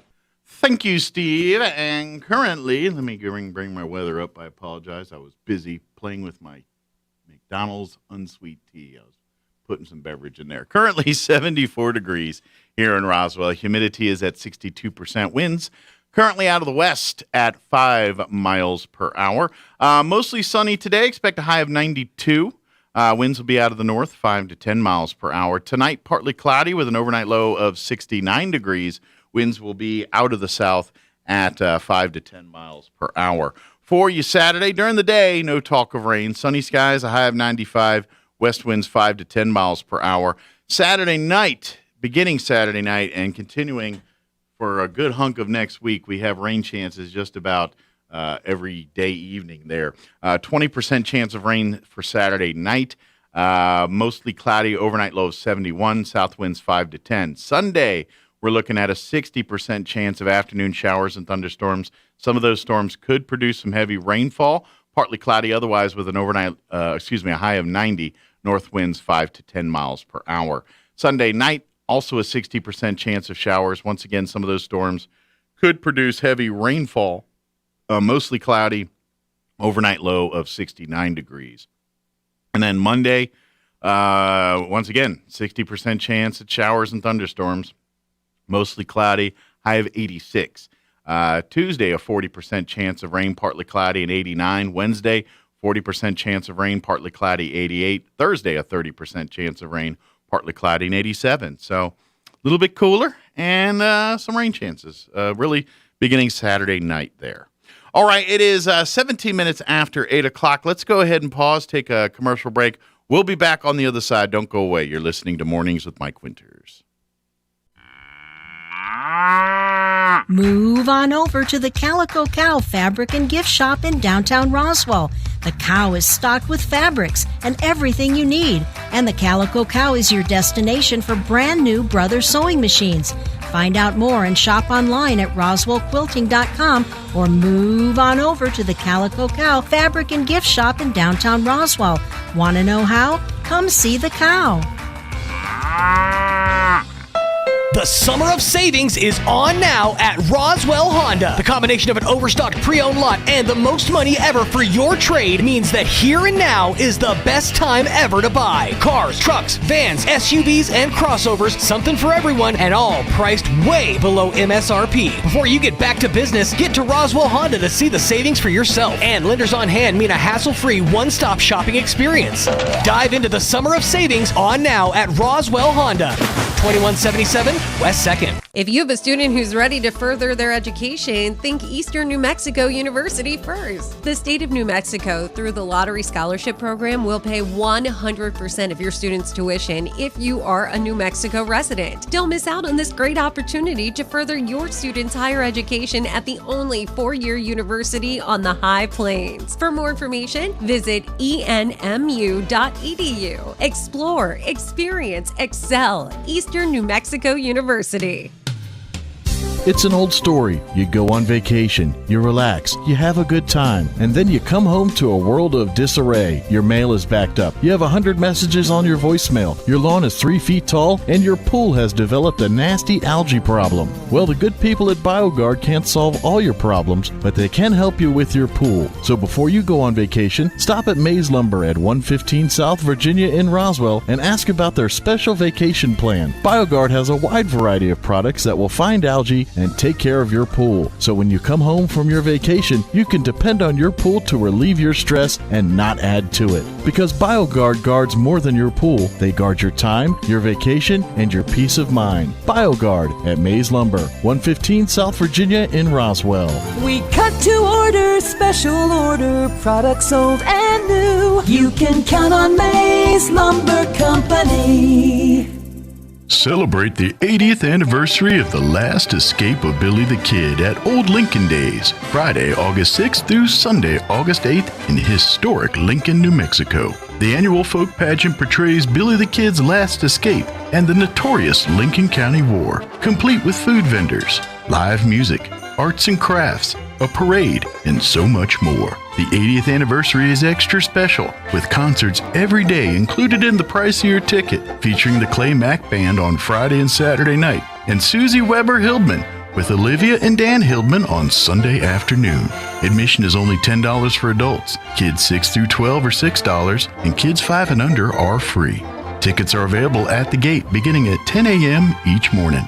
Get ready for this once-in-a-generation experience, the 80th anniversary of Old Lincoln Days and the last escape of Billy the Kid, August 6th through the 8th in historic Lincoln, New Mexico. Watch history come alive.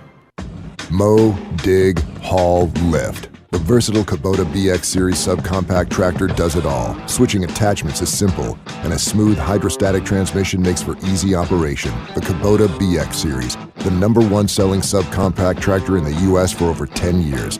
Talk to your local Kubota dealer today to schedule a demo. Go to KubotaUSA.com for full disclaimer. Amigo Machinery, 2801 Southeast Main Street, Roswell. Being in the Army National Guard is about more than just serving your country. It's about being there for your community when your neighbors need you most. The Army National Guard makes college affordable. Serving part-time lets you attend school full-time while you take advantage of education benefits that can help you graduate debt-free. If a civilian career is your goal, serving part-time allows you to work at a full-time job. The skills, qualities, and contacts you'll develop in the Guard can open doors to a great civilian career. Want to serve but worried about being away from friends and family? Part-time service in the Army National Guard allows you to serve close to home. Serving in the Army National Guard lets you have the life you want while you enjoy the many benefits of serving your community and nation. You owe it to yourself to learn more about how the Army National Guard can fit into your life. Visit NationalGuard.com. Sponsored by the New Mexico Army National Guard. Aired by the New Mexico Broadcasters Association and this station. Here's a Mornings with Mike Winters fun fact. Linen can absorb up to 20 times its weight in moisture before it feels damp. Now, you don't have to get up in the middle of the night to go to the bathroom anymore. Here's Mike Winters. And good morning. It is 22 minutes after 8 o'clock. And, hey, you should swing on by Zia Guns USA here in Roswell today. Tell me why. Because they're closed tomorrow. Oh, good point. But open on Sunday. Yes. So if you space out today, you can go on Sunday. Mm-hmm. But seriously, swing on by Zia Guns USA here in Roswell. They got 22 caliber Rossi rifles in stock for just $149. Get them while supplies last. Mm-hmm. Also, they fine folks at Zia Guns USA here in Roswell are now a full-line Tacticam dealer. Yeah, nice. These are the exact same Tacticams that you see on those hunting shows all across the planet. They got them right here at Zia Guns USA. Also, if you're looking for a good knife, they got new supplies of Benchmade and case knives in stock right now at Zia Guns USA. And, of course, you may not have heard, but they're buying you guns. Yep. They're buying them they've got a whole, like a Scrooge McDuck pile of cash. I'm just kidding. They do have cash on hand. I don't know in the form of which, if it's coins or what, but they got a bunch of cash. They got it on hand. They'll make you an offer. You walk out the door with that cold, hard cash, whether you're selling them a a single gun, a whole entire papoose full of them. Yeah, gun collection, estate sale, whatever. They're buying them. And okay, say you're like, well, I'm good up on my guns and ammo, but I'm thirsty. Mm-hmm. They got the entire line of Black Rifle coffee available for you at Zia Guns USA here in Roswell, too. And Dr. Squatch, too. They're the only authorized Dr. Squatch retailer in the region. That's soap. Mm-hmm. They make soap for men, by men, smell like a man, be like a man with that man soap. Online, though, they tell you, oh, it smells like pine forest something or another. And you're like, what does that smell like? Well, go to Zia Guns USA. You can smell it. It's right there. You can smell it for your smelf. Yeah. Smell it. Mm-hmm. Enjoy it for your smelf. Just smell it. I feel like it's a slogan. I think it was Old Spice years ago. They came up with the slogan, believe in your smelf. I've always remembered that. I feel like it's a Smurf thing. Right? Believe in your Smurf. What a Smurfy idea. It's like to crow by Smurfy into everything. But Zia Guns USA here in Roswell. Swing by, check out the Dr. Squatch soap products. I'm curious if Black they have Rifle the Star Wars. I know that's online they're promoting those, and you'll have to swing on by Zia Guns USA. If you want to know more about it, go ahead and Google Dr. Squatch Star Wars soap, and then get ready, because every targeted advertisement on Facebook for the next 2 months is going to tell you all about it. Yeah, then you too can learn why you need a pickle piper. Or Monopoly for sore losers, or any of the other various things. So much fun. Show up on my Amazon playlist. What he's talking about is when you're scrolling through Facebook, there's always that part where like the Amazon thing will pop up with just random products. You never know what it's going to be. It's always a crapshoot. Like for me, and half the time I just want to know what the thing is, because they don't do a good enough job in the description of explaining it. I always see this thing that pops up. It's called that purple thing. I don't know what it is. It's just like a long. It looks like a knitting needle kind of. But it's like a long thing with a hook at the end, and it just says that purple thing. What if it's a crochet needle? Maybe, I don't know, but I'm not. Those crochet needles are longer. I'm not going to look it up because I don't want targeted advertising about it. But it's always the whistling pickle or the yodeling pickle. That's right. I'll look it up on his YouTube channel later here on my computer, because I probably still up on his YouTube account. So I'll look it up there, and then he'll get purple thing all over that. But I'm positive it's still. I'm still signed in over there. I forgot to tell you because we got sidetracked there. Yeah. But Zia Guns USA, stop by. Locally owned and operated Zia Guns USA here in Roswell. They're located at 1907 North Main, the only gun store to be opened on Sundays but closed on Saturdays because they spend Saturdays with family, and you should too. Stop on by Zia Guns USA here in Roswell, 1907 North Main. Come by today. Come by on Sunday. Don't come by tomorrow. Right. They won't be there. And now it's not wanting to do it. I was trying to see if I could get one of the Amazon. Yeah, now it's not going to. Right, because here's us talking about it. The algorithm is listening. It's like, oh, well, we're not going to present that. And we're not going to do what you want us to do. We're going to wait until you least expect it. Wow. Oh, Facebook. It's like the one time I want you to show me a targeted ad, and you won't do it. Yeah.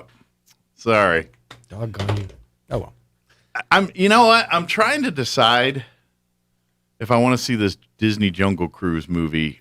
Because I think you can get it. I think you can rent it on Disney Plus, and I know you can go to the theater and see it. Yeah, I'm certainly not going to a theater to see it. I don't want to do that.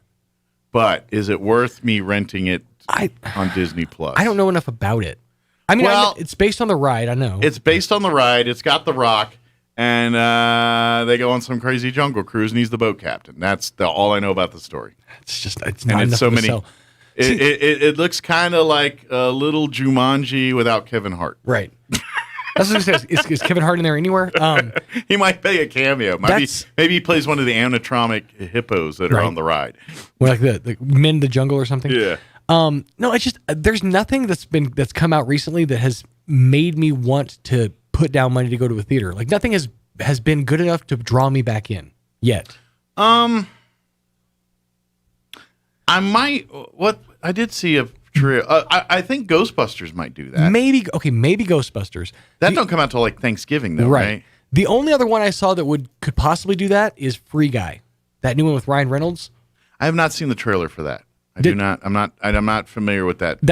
So the reason so what it is basically Ryan Reynolds plays Guy, guy is a NPC or a non-playable character in a video game. Oh, okay. He doesn't know he is. Okay, I've heard But of he just- this. yeah. I've never seen the trailer. Somebody but I've heard breaks of the fourth it. wall and lets him know that you're a character in a video game. And So then basically, it's Ryan Reynolds everything he does. Yeah, pretty Just in a much. different movie. But the only reason I would go see that in theaters is because I know for a fact it's not going to be streaming anywhere.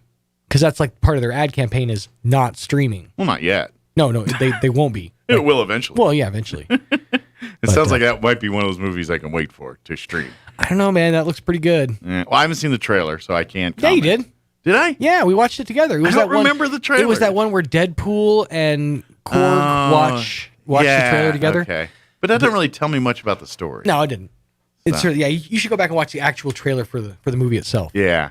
So I have to see what the story. Like, to be honest, I was kind of hit or miss on the Ghostbusters thing. Mhm. But after seeing this trailer that's got more story in it, Yeah. I'm a little bit more intrigued now. I feel like it's really The trailer did a really good job of pointing out, look, we're doing fan service here. Okay, Yeah. we're giving you all the Yeah. soft, malleable bits that you don't have to chew. Yeah. I feel like it gives, because as a person that grew up with the first Ghostbuster movies, the Dan Aykroyd's, the first one, which obviously is arguably one of the top 5 movies of the 80s, I Right. think. Second one, not so much. Second one's good. I like the second one. It's not the Second first one. was pretty good. But I'm entertained by it. You know, that second Ghostbusters is 10 times better than 90% of the movies that come out today. The one thing that bothered me more than anything else in the trailer was the blatant Walmart product placement. Oh, they got to get their It was, but I mean, in the trailer though, because okay, so the part in the trailer I'm talking about is when I think it's Finn Wolfhard's character is getting chased out of the Walmart by one of those one of the devil dogs from the original. I can't remember their names. The Keymaster and the Gatekeeper. Yeah, the Gatekeeper and the Keymaster.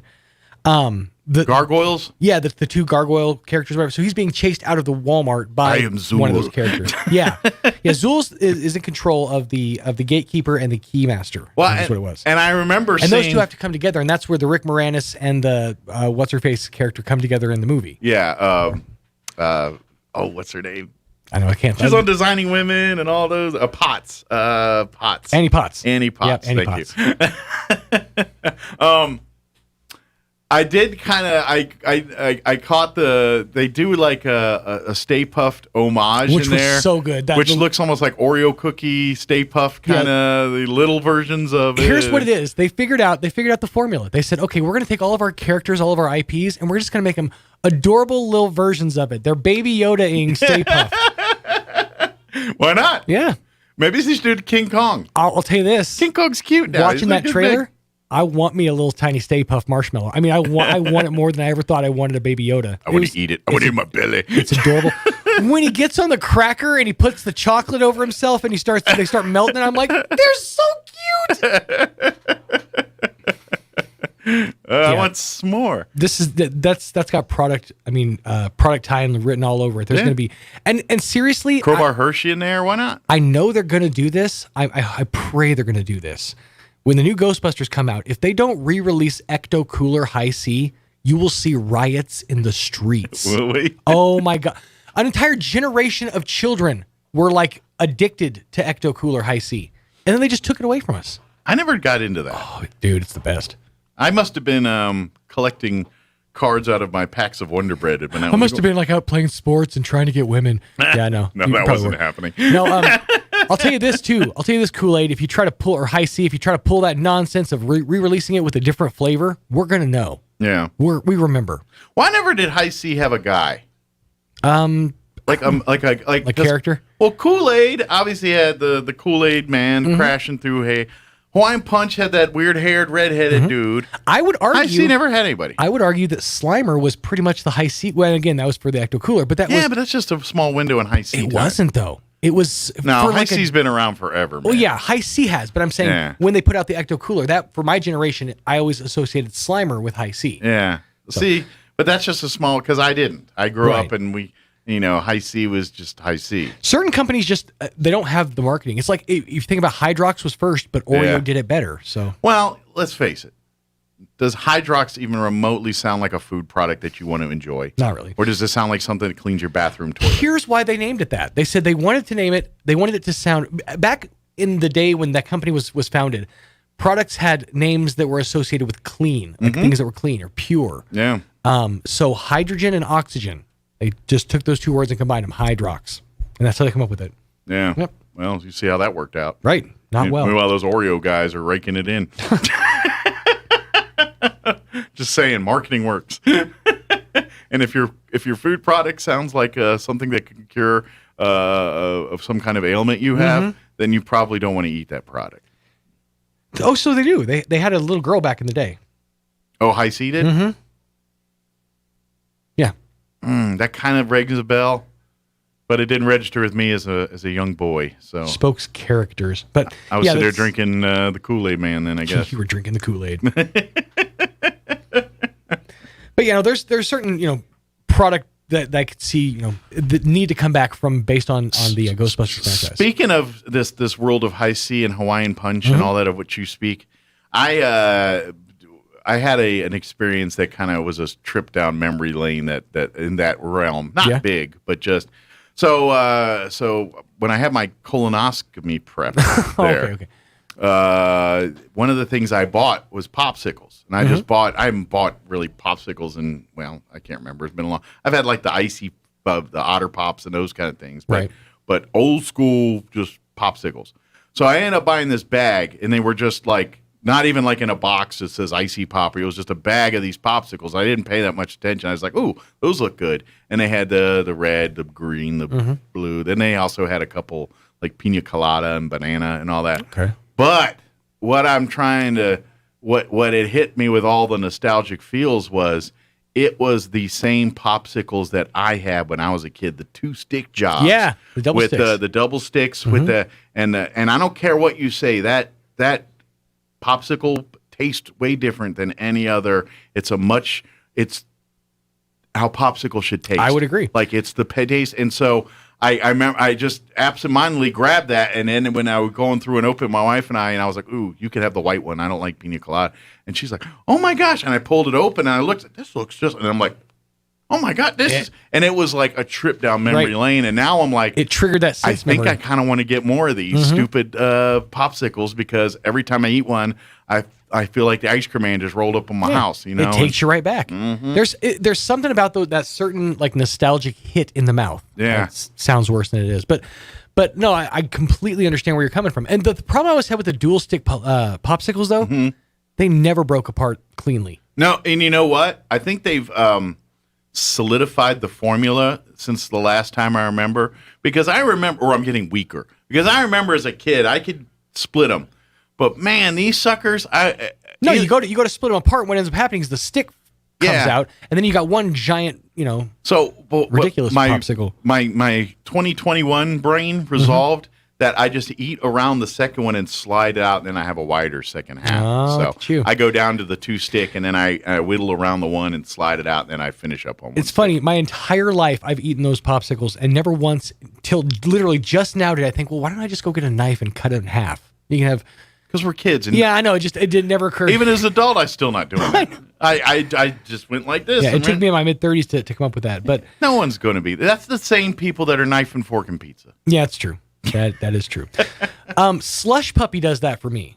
The old school, like the... See, and I'm a Slurpee guy. With the pumps, yes, though? I'm Team Slurpee. I've always been Team... Because I grew up next to a 7-Eleven, and so when it comes to Hush Puppy Slurpee, I'm always Team Slurpee. Slurpee, by the way, Slurpee and Icy are owned by the same company. Don't try to tell me otherwise. But the Slush Puppy, the reason I liked them was just because you could add your own flavor. Right, you could go and load it Slush up. Puppy Suicide, which was the best. See, and I grew up always having the Slurpee, so I went Slurpee medley and just went down. You grew up in a place where there were 7-Elevens. I grew up in a place where there were bait shops. That's what I had. And every bait shop in my town had that one Slush Puppy with, just for some reason, just the two. It was usually like the blue and the red. Well, now I grow up missing. How I've grown up, but now as where I'm here and there's not a 7-Eleven nearby. I know there's some in New Mexico, just none here. Right. I do grow. I mean, and I visit our Allsups and our Stripes and do them all the time. But because I grew up next to the 7-Eleven, there's 7-Eleven products that to this day that are gross and probably not but they bring the memory. I will, to this day, if I'm in a 7-Eleven, I see the pizza, I'm like, give me a piece of that pizza. I don't care if it looks like it's been sitting there for 3 days. I will still eat it because that's what I did when I was a kid, and it's just one of those things. I'm just eating my feelings. Yeah, that's all I'm doing. Love me some 7-Eleven pizza. You give me, that was my jam. Yeah. A cherry Coke and a 7-Eleven piece of pizza. And then when occasionally I'd go my brother's route and get the 119 Buena Casa burrito. Ooh, fancy. That was Buena Casa brand too. Not no Taco Ole or Jose or all the authenticity you can expect from Maryland frozen burritos. And now they've added to their repertoire. They got all kind of stuff now because they got to compete with your QTs and your Wawas back east and Sheets. Sheets. Yeah. This is going to make me sound snooty, but you know what my go-to like nostalgic meal is if I want to like relive my childhood exactly? It is a meatball sub with onions and bell peppers. Okay. And nacho cheese Doritos. Because I had a friend whose dad, when I was a kid, owned a Subway. So that was what you had every time. Free subs all the time. And that was, the unhealthiest option at a Subway was the meatballs. Of course, that's what I'm going with. And now for me, like sub sandwiches and the hoagies and grinders, whatever you where you grew up and came from and what you call them, I've always, because we had quite a few like mom and pop sub shop pizza joints. Like we had Napoli's, we had the Philly cheesesteak place, and even then, we had a bunch of either local chain or mom and pop runoffs. Sure. And so when the Subways and the Blimpies and all those started coming into play, I eat them all that, but I grew up different because I grew up eating like these Italian deli subs, and they make a meatball or a chicken parm or a Philly cheesesteak. I'm sorry. No, yeah, it's not like it didn't hold a candle. No, there's anything no way. Subway or Jersey Mike's or one of the right. Because you're talking authenticity. You're talking about somebody who actually made their meatballs. The chicken parm actually made from scratch. So absolutely, yeah, that's the authenticity of it all. And that's but I will tell you, one of my chain places, and even now to this day, if I go back east and I'd like to try to hit one of these at one point, it's a place called Jerry's. Jerry's Subs and Pizza. I was going to say, I feel like I've heard of Jerry's Subs. They are a chain all over the D.C., Virginia area. There used to be hundreds of them. I don't know if there's that many now. Right. But, and they advertised on radio a lot. They used to do, like back in the 80s and 90s, they used to do like a celebrity voiceover. So it'd be like President Clinton, I go to Jerry's. And, maybe that's why I've heard because I listen to a lot of New York Jerry's, radio. Yeah. And so, and I think they're just D.C., Maryland, Virginia. I don't think they venture out of that area. I could be wrong, but I don't think they do. But their claim, they sell pizzas and they sell subs. But their whole claim to fame is the cheesesteak. Oh. And they not have one cheesesteak, but they have about 15 different cheesesteaks. Okay. And there's like a chicken cheesesteak. Oh, wow. There's this cheesesteak, a pizza cheesesteak, they like do different ones. Like then they're like, oh, here's cheesesteak, but this is a delicatessen style with pastrami or that. Oh, dang. They kind of go they have a bunch of subs, but they're all of them cheesesteaks. Right. Just in different, and they're delicious. And to be honest, I've had their pizza a couple times, but I couldn't tell you what a Jerry's pizza is like because I didn't get them. I always go and got the cheesesteaks, but that's one of the few I still, I go back visit brothers like, hey, we got to hit Jerry's. Oh yeah, Jerry's. Yeah, I have those go-to places. There's a place in Oklahoma City called Jimmy's Egg. It's like a breakfast diner style place. Every time I go back to Oklahoma, I have to go there. They have a certain breakfast called the garbage breakfast. Okay, and it's like. It's basically eggs, hash, and all mashed together. Kind of like a skillet, or yeah, with like all kinds of different meats or whatever. But yeah, it's just the garbage breakfast, and that's always my go-to when I go back to Oklahoma. So I feel you on that one. Yeah. That or Brahms, it's a toss up there. Well, and then obviously when I go back and it's during the summer, I got to get crabs. Well, that's kind of a just watch out what bathrooms you go to. That's all. The Dungeness variety. But we actually were having this conversation the day you were out when Tanner was filling in the second banana seat, talking about snacks that they had discontinued and like pulled off the shelves. That the reason it came up was because I was walking through the store and I saw out of the corner of my eye, Dunkaroos are back. Do you remember Dunkaroos? Is that the one with the donut looking things and you dip them in icing or something? It's the cookie sticks and you dip them in the icing. Yeah. It was like the Fun Dip or the but the like ones with the crackers and the cheese back. It's like a sweeter, creamy version. Yeah, I remember. Yeah, so they took those off the shelves, but they brought them back recently through some kind of weird marketing deal. But it reminded me of like there was a snack growing up that I have begged the Planters Corporation to bring back, and they brought back cheese balls. So I figured maybe there's a chance. They used to make this snack called PB Crisp. Okay, it was a cookie shaped like a peanut. And inside it had peanut butter. Yeah, I remember those. They were the best. Yeah. They were by far the best snack on the planet. And they took them away. And I haven't seen them since. You know what's kind of like them? Were the blue Snickers. The peanut butter Snickers, in the blue package. Right. They came in a square and they had like two of them. Those were kind of close to those PB ones. Maybe, but it's just not the same. It's not the same, but I mean, as far as similar. And this is going to be as popular an opinion as my cheese doesn't belong on a burger opinion, but I don't necessarily think chocolate has to be on everything. Well, I agree with that. So, I would never put it on a steak. But you ever tried it? No, but give it a shot. That chocolate shell. I know, but certain things seem sacrilegious. Yeah, it is. That feels like. I wouldn't recommend it. I would not go. But here's the other thing. We were talking about things that I'm trying and all that. So I picked up at Albertsons last time I was there, like I think it was last weekend, and they got that little section where they got like it's usually by the bulk foods, and they have like some of the snack. I can't remember. It's like a private, like a small company, like something snacks or something. But anyway, they have the different little vacuum sealed things of different like nuts and things like that. I know the company. Something rhymey like I was subscribed to them for the longest time. Kathy Snackies or something. I can't remember what it is, but anyway, I came across a bag of buttered toffee peanuts. Okay, and I ate them. They're delicious. I haven't eaten them all. No, I did eat them all. They're gone. There's no evidence left. But you know what they taste like, and this is why I like them. You know when you get a bag of or box of Cracker Jacks, and you get all the Cracker Jacks, and there's like two of those little peanuts in there. It's a bag full of those peanuts. That's what it is. It's a whole bag of those peanuts without the Cracker Jacks. And it was the best part. It was delicious. That's the whole reason I stopped eating Cracker Jacks. I was sick of getting kernels in my teeth. I was licking the dust out of that thing. It was so good. All right. Well, I know where I'm going after this. But basically, it's all the peanuts from the Cracker Jack thing without the Cracker Jacks. I feel bad for the people who have to sit there and sift out the caramel-colored popcorn and the prizes. I mean, you gotta feel bad for those guys. And generally, you can't get the nut by itself because it's glued to a Cracker Jack already. So, it was a whole bag of those. Nice. It was pretty cool. It's 8:46. Probably should do some news and whatnot. So we're going to do news and town hall business, all that coming up next. Don't go away. You're listening to Mornings with Mike Winters. Now for a Pecos Valley news update, I'm Jared Cirillo. The Roswell Police and Fire Department are inviting the public to join them at National Night Out this Tuesday at the Roswell Convention Center parking lot. The event will run from 5 to 9 p.m. Chavez County Sheriff's Office, Dexter Police, Hagerman Police, and New Mexico State Police are also planning to be part of the annual event.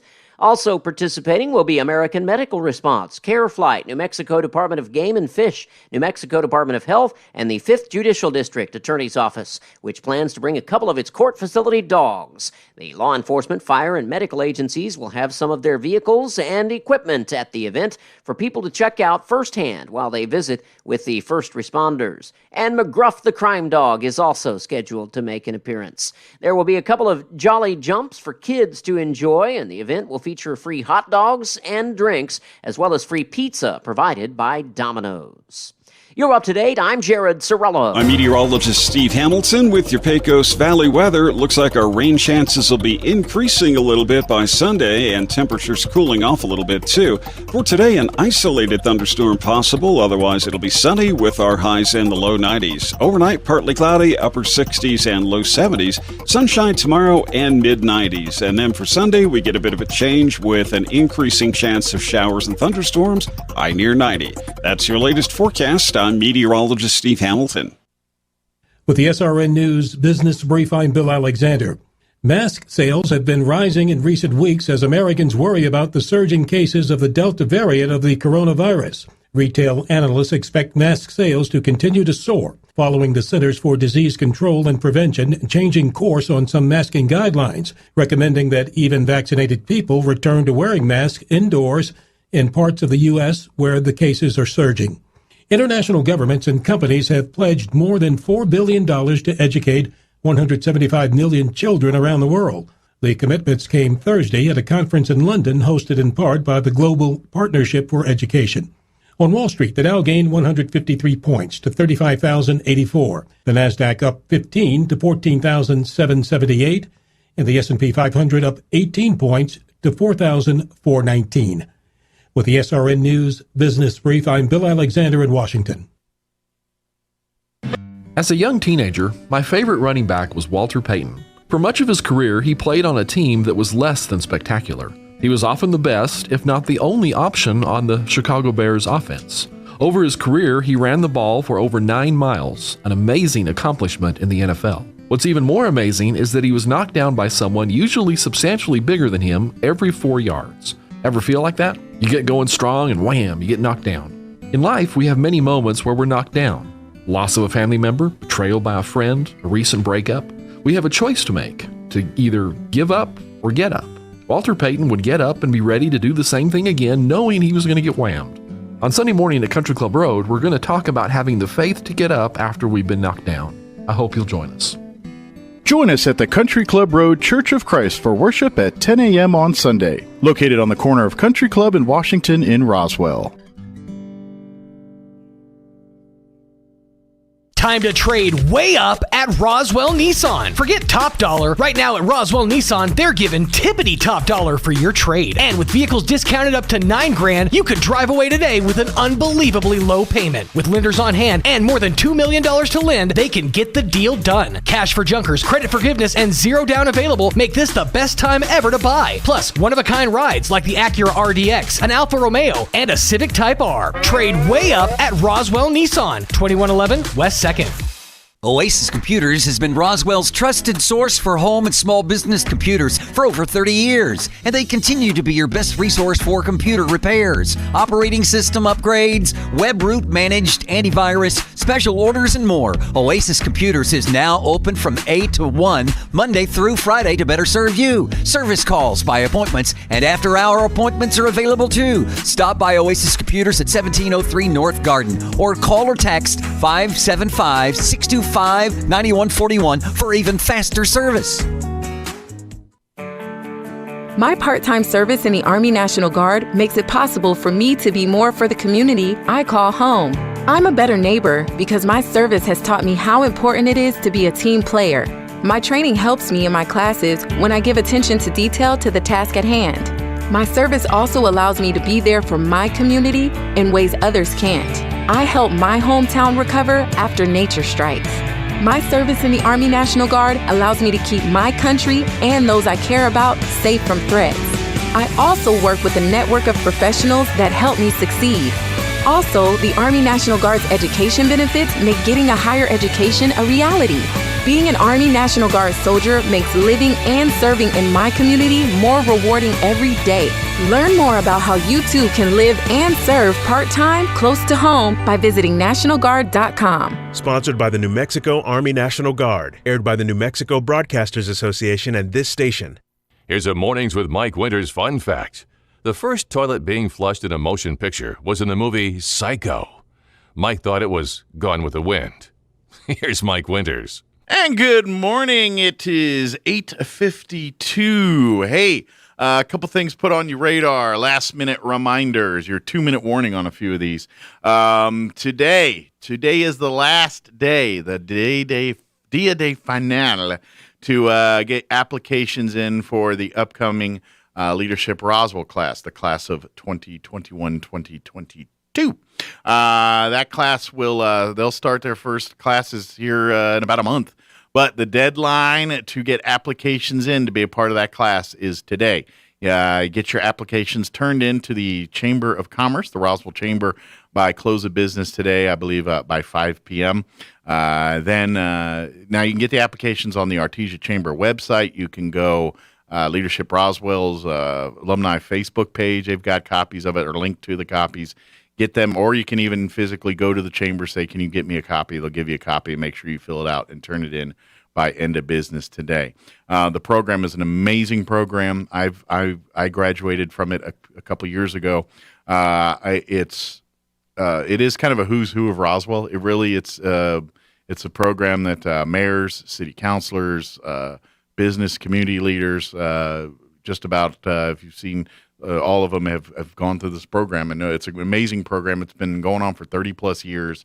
It is one of the celebrated and just highly respected programs throughout the state. Other communities and municipalities, they start their similar leadership programs, and they use the Leadership Roswell program as a template for those. It's that respected and that well run. So Rick Kraft and his team and Margaret and all those folks, Todd and all of them, they do an amazing job of doing this stuff. So, but if you'd like to be a part of it, there is a cost involved. You can find all that out in the application and then fill it out, turn it in. They do offer some scholarships for those that need help on that. A lot of times businesses that they work for, represent, will help cover the cost of those. You can discuss that with your employer. But if you're interested, and they'll figure out the money part. Just get your applications turned in today. And pro tip, as a person that's filled out some of these and knows a little bit about these applications and all that, I tell you to fill them out and answer the questions. And don't just use simple one-word answers, because they ask you questions that really want to get your insight, to peel back the curtain a little bit and learn a little bit about you. And so when they ask you questions like, what do you think Roswell's greatest needs are, or where do you, how do you feel about the assets we do have? What can we do better? And so we want real thought-provoking answers. When you get asked a question like, what's Roswell's greatest problem? And you say something like crime, we're like, okay, great. Well, you can say crime, that's fine, but be a little bit more elaborate with it. Why? What is it that's here? Why is it, just saying a blanket statement like that's not going to get you in. I will tell you this, there's only 30 positions or 30 slots available. Generally, they have more than 30 people apply for this, so not everybody gets in. However, if you've applied in years past, please reapply. You get a more weight. Some people have applied 2, 3 times, 4 times before they get in sometimes. That's okay. It's not bad. If you don't make it, no problem. Don't be discouraged. Keep plugging away and apply again. You will get more weight. So if you didn't make it last time, you might, you put your thing in, you're going to get more weight over others that did not apply before. That is part of that process. So for folks that did not apply or applied in the past and didn't get in, please reapply again. Get your applications, turn them in by end of business today at the Roswell Chamber of Commerce. Also, another event I'd like to put on folks' radars that would like to get involved, American Legion Post 61 family, which we have on the radio all the time. I'm proudly a member of and part of. We have great American Legion ears, both posts here in our community, do great work throughout our community. But the Post 61 family have recently adopted the Memory Lawn Cemetery as a project. They want obviously the overgrowth and that's been an up and down, just process for many years, and obviously it's been a lot of work needed out there. But they actually went down and did some major cutting and everything yesterday out there and got those weeds. All these rain and everything kind of shot the weeds up there, and they were back there with big mowers and bushwhackers and what have you, taking care of that. But they're going to do another cleanup work event this Sunday beginning at 8 a.m. out at Memory Lawn. If you'd like to be a part of that, I know people have family members out there, maybe neighbors, people that really, and it's all of us, I know, but people that have a vested interest I see people, you see this, and you're rightly so. They're wrong. You get upset. It's a sad situation when a place where we honor those that we love gets neglected. It can tend to evoke some strong emotions, as it should. We are just trying to clean that up. If you'd like to help us be a part of it, you can be mad or not mad on how it got that way or why it's that way. Those debates are for another day. Today's debate is, well, let's get out there and get it cleaned up. So if you'd like to be a part of that, please meet us out there 8 a.m. on Sunday out at Memory Lawn. They'll have bring your tools and all that stuff. The more the merrier to come out there, and more hands make less work, that's kind of thing. And and once we get it back up to snuff, then it should be a lot easier, I would think.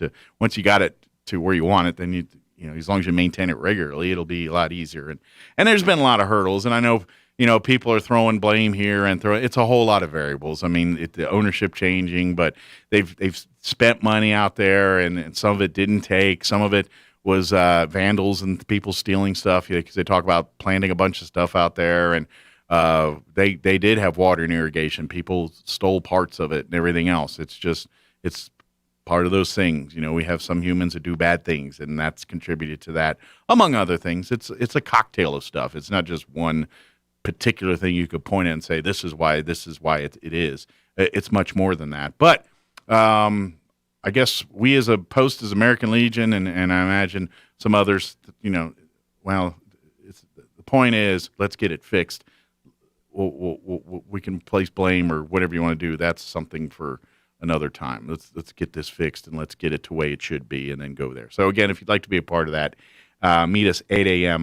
Monday morning or Sunday morning out at Memory Lawn. Also, come out to the Main Street Roswell's Farmers Market. That's tomorrow morning beginning at 7 a.m. here on the Chavez County Courthouse lawn. Fresh produce, everything will go to about 11. Get there early for the freshest produce at 7. Last week we drove by there, and it was a bunch of people out there. So please come out and be a part of it. And while you're there, get this what you see behind me here, this wall quilt. You can American Legion Post 61. They're selling tickets at the Farmers Market, $5 a piece for those. They'll do the drawing in October. All right, Town Hall News up next. Don't go away. News this hour from townhall.com. I'm Rich Thomason. President Biden urging states and cities to use federal pandemic funds to pay people $100 to get vaccinated. However, no such incentive for federal workers. Every federal government employee will be asked to attest to their vaccination status. And if they don't, they'll be required to wear a mask, test weekly, physically distance from other workers, and will face restrictions on official travel. While the U.S. and Russia talk arms control, it would seem that China has no interest whatsoever in the subject, as it builds missile launch sites at a breakneck pace. Researchers at the Federation of American Scientists estimate that China now has approximately 250 silos under construction. US Strategic Command on Wednesday tweeted a link to news coverage of one of 2 major fields found in the Western Desert. As well, satellite images from Planet Labs have shown what experts believe to be intercontinental ballistic missile silos under construction in northern China. I'm Charles de Ledesma. 5 people hurt, plenty of property damage, Bucks County, Pennsylvania, after powerful storms spawned at least 1 tornado last evening. Storms in a number of other states as well, including Ohio. A suspected twister touching down in Wintersville, about 40 miles west of Pittsburgh. A couple of dozen homes damaged there, but no reports of anyone injured.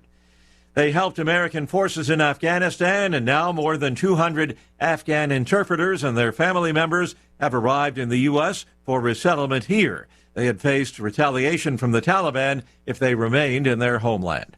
Watching Wall Street, the Dow is down 102 points. The NASDAQ Composite Index off 109.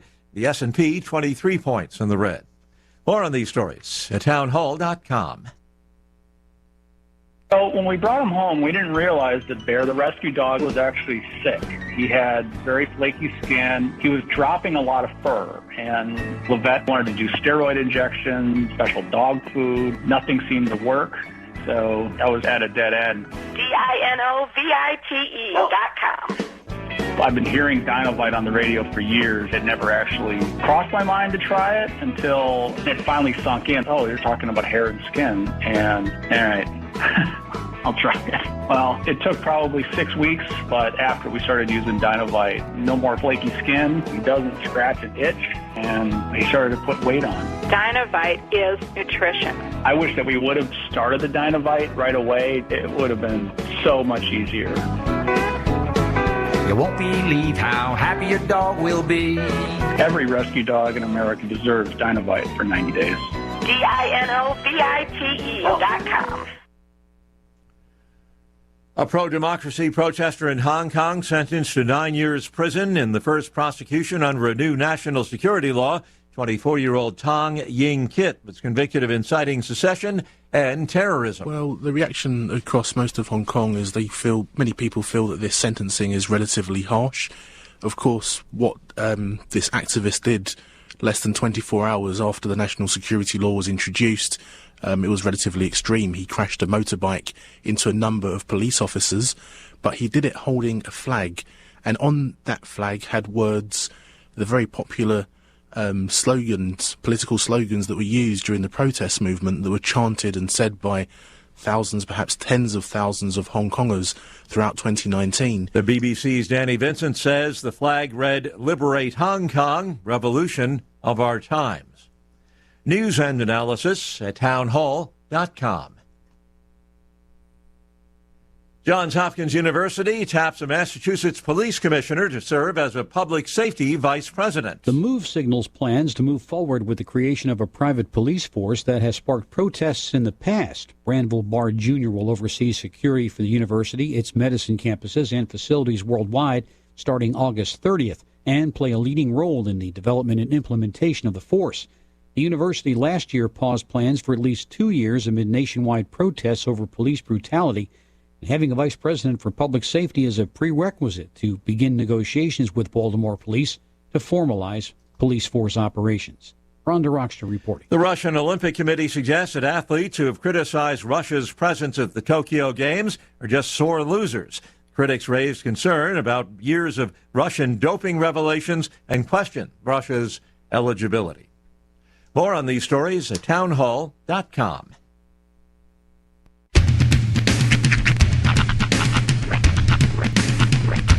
What in the wide, wide world of sports is going on here?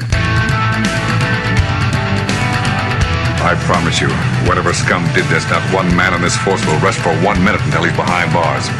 Now let's grab a bite to eat. Yeah, come on. I feel the hot wind on my shoulder and the touch of a world that is older. I hit the switch and check the number. Rhythm, ringing through it. Flamenco guitar and cumbia music. I hear the talking of the DJ. The Travelician, what does he say? I'm on a Mexican radio. I'm on a Mexican radio.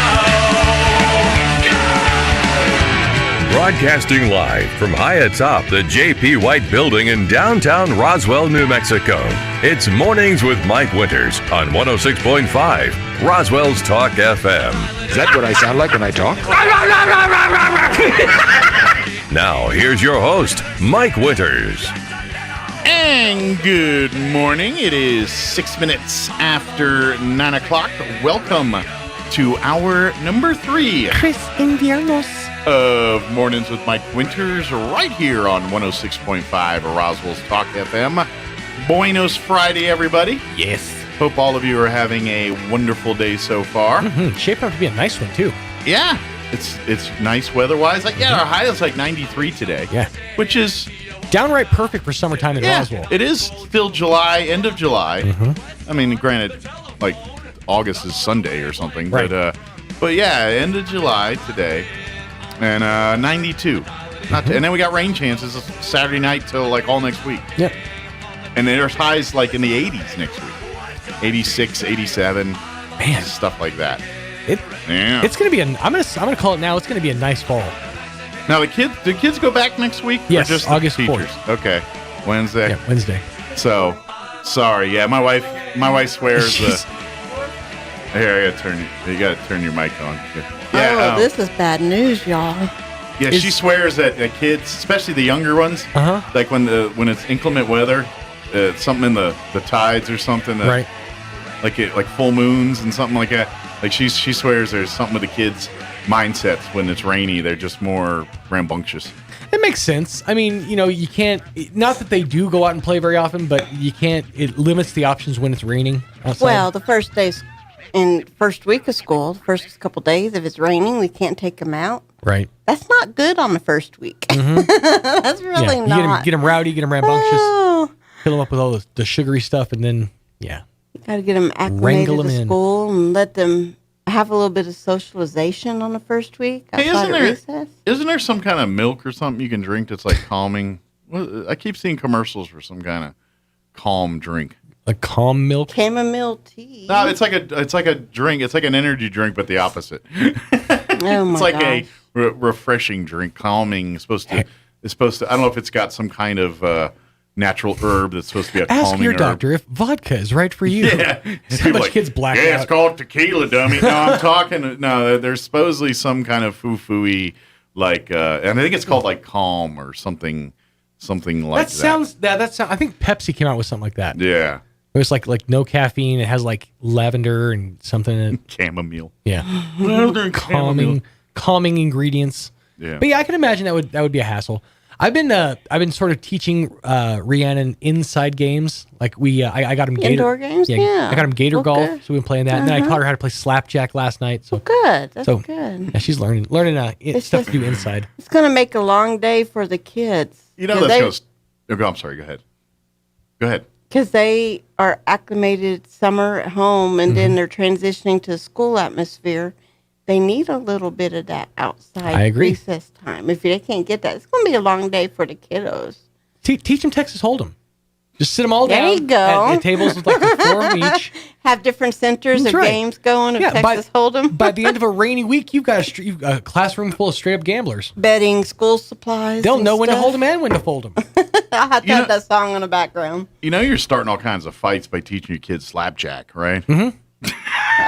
It was the only game I figured I could get the 2-year-old involved in. What about thumb wrestling?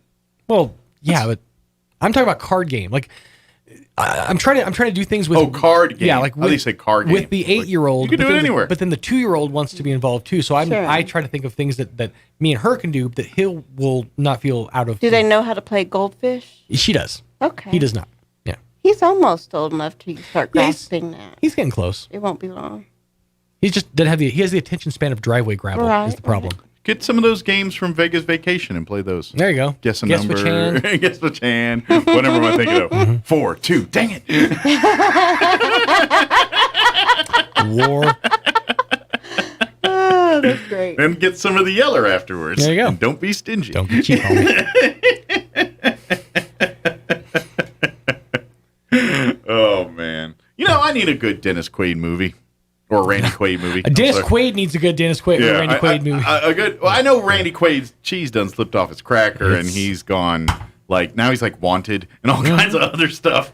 But yeah, The last, I know he's been in the news-ish, but the last time he was like really mainstream in the news was when he had come out with the video from like the Hollywood Jackers or whatever. yeah, And he like did all those weird faces. yeah. He's out there. He's out, and I think doesn't he live in Canada now? 'Cause Yeah. he can't come to the U.S. or he's getting to jail for skipping out on like a $3,000 hotel bill or something. It's like hotel or taxes or Yeah, something. something like that. But Mhm. anyway, yeah, he's a hot mess. But you know, I could use a new vacation movie with some Randy Quaid, or even I know they ruined Independence Day with that second one, but you know, a Randy Quaid centered Independence Day movie, I'd be down with. Here's what you do: you do a new movie that's basically the after events of the first Independence Day, told from the perspective of Randy Quaid's character, and you call it Codependence Day. Chemical Dependence Day. I'd watch it on Netflix all day. Yep. I think you just came up on something. Chemical there, Dependence Sean. Day. There you go.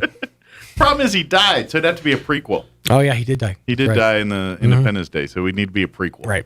It'd have to be. So we have to get a young Randy Quaid. We can age him down. Yeah, I saw. Get Randy Quaid and the Martin Scorsese technology. Yeah, but I saw The Irishman. I saw what they do to old people. That Somebody day. pointed something out though. They were like, "Yeah, they aged him down, but Robert De Niro still kicks like a 60-year-old." Oh yeah. That scene. That I loved The Irishman is because as a person that I loved. You know, when I saw Casino and Goodfellas and all those movies the first time, I was like, "Oh, these are amazing!" And they're still great movies. Love them. You know, anytime one's on, I'm flipping channels or nothing on, I'll stop and watch one. But yes, and The Irishman hit all the feels for me, and I was like, man, it's cool to see this gang together doing mafia movies. That was cool. But you're right. The age rendering stuff was very distracting, and the scene where De Niro kicks this guy on the street, I'm like, you are the weakest victim I've ever seen if that's what took you down, because at any point you could have literally got up and walked away. And you just chose to lay there while this decrepit man went, and you're like, ow. I mean, it just looked bad. Stop it. You're kicking. This is highly inconvenient. It just looked, it was an awful scene. Yeah, it was. They needed a stunt double in there for that one. He just, like, it's like, yes, a lot of 20-year-old men look like they walk around like arthritic 20-year-old men. Yeah, that happens. You have back problems. I'm pretty sure the mob wouldn't have let that guy in if he's kicking like that. Just saying. But other than that, The Irishman is a great movie. If you like those movies. If you do not like those movies, you will not like that movie because there's a lot of drawn-out dialogue and talking. And if you don't care about that stuff, then it's going to be a snooze fest. It's kind of like, you know what other movie I liked? That HBO did a great job with, and I know it gets because of the political climate we live in, but that Chicago 7 movie with Sacha Baron Cohen that got nominated for Golden Globes or Oscars or whatever it got. That's a really good movie. It was. I thought it did a great portrayal of Hubie, the trial, and how that time was going on and all that. I thought it was a great movie. I thought it was very. I mean, yes, everyone wants to crowbar their political blah blah blah blah, and you can shoot that apart all day. But as far as a performance in a movie that for 2 hours, and when I watched it, I was like, that was an entertaining movie. That Chicago 7 movie was that for me. Yeah. So, but I know people get. See, I don't even try to tell Kim about those because I know she has no interest whatsoever. So I watch those on my own. So, looks like we got Coach Hyatt calling. So let me do this. Let me take a quick break, and then we'll chat with Coach Hyatt on the other side. Don't go away. You're listening to Mornings with Mike Winters. Move on over to the Calico Cow Fabric and Gift Shop in downtown Roswell. The Cow is stocked with fabrics and everything you need. And the Calico Cow is your destination for brand new Brothers sewing machines. Find out more and shop online at roswellquilting.com or move on over to the Calico Cow Fabric and Gift Shop in downtown Roswell. Want to know how? Come see the cow. You've slouched on it. You've slept on it. You've sheltered in place on it until it's worn out. Now it's time for new furniture from Glenn's. Like a breath of fresh air, Glenn's will brighten your home with beautiful new furniture you'll be proud of for years to come. And at Glenn's, everything is ready for immediate delivery. So reopen your life and refresh your home with a trip to Glenn's Furniture at the corner of Union and Alameda, where delivery is free since 1953. Imagine pool water that is extremely soft and gentle on hair, skin, and eyes. Soft Swim is a chlorine-free sanitizing system by BioGuard. Simple and easy, Soft Swim will give you a crystal clear pool that feels luxuriously soft. Your pool might just become the destination of the next level after these kids application play these games Friday nights. Like, man, he was now he's tearing up the field in Come to Mays Lumber Company today. It's just a great way to kind of follow these kids by pass a little bit longer. I invite people to go out and check out the games here. It's that time of season, it's that time of year. The Eddy County Fair is here. Grab your family and friends and make plans to be a part of this year's Eddy County Fair, July 27th through August 1st. There's always so much to do, see, and eat at the fair, and this year is no exception. For sure, you're going to want to come out Friday night to take in the smoking hot bull riding at the Artesia Horse Council Arena, followed by a concert with this year's featured band, Flatland Cavalry. Then on Saturday at noon, it's the Fire and Ice Contests featuring a chili cook-off and ice cream eating. The always challenging Anvil Toss is scheduled for 2 p.m., while also supporting the efforts of our area youth as they showcase their beautiful animals all week long. The Eddy County Fair is here. See the entire schedule at eddycountyfair.com. Ad paid for by Artesia Lodgers Tax. It's that time of season, it's that time of year. The Eddy County Fair is here. Here's a Mornings with Mike Winters fun fact. Elephants use these skin folds on their bodies to crush mosquitoes. Mike Winters uses his to hide M&Ms. Here's Mike Winters. And good morning. It is 17 minutes after 9 o'clock, and joining us on the phone this morning, head coach of your Eastern New Mexico University Portales Greyhound football team. Coach Ty Hyatt back on the phone with us. Morning, Coach. How you doing today? Oh, can you hear me, Coach? Oh, hope he's still. Can you hear me? I don't know why you can't hear me. Should be on the Arrakis here. Hold on. I'm doing a little technical thing. Coach, can you hear me okay? Oh, I don't know why I can't hear him. But, all right. I don't know why. Coach, you there? All right. What I'm going to do is going to try to call him back here in just a second. For some reason, the phone is not wanting to connect. So let's try this again. And Arrakis here. See if it starts ringing. There we go. Hello. Hey, Coach. Can you hear me now?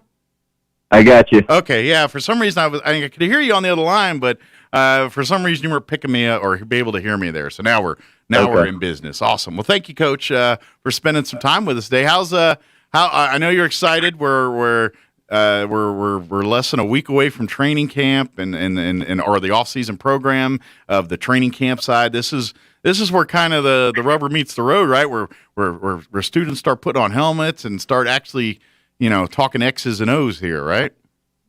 Oh yeah. We're 6 days away. We report next Thursday, 9 a.m. and I've got a countdown going on here in my office. It's just yeah, you're right. I mean, it's been great. We've had close to the other morning. The strength coach was telling us we had about 70 kids on campus doing their running and lifting, and we're all getting really excited.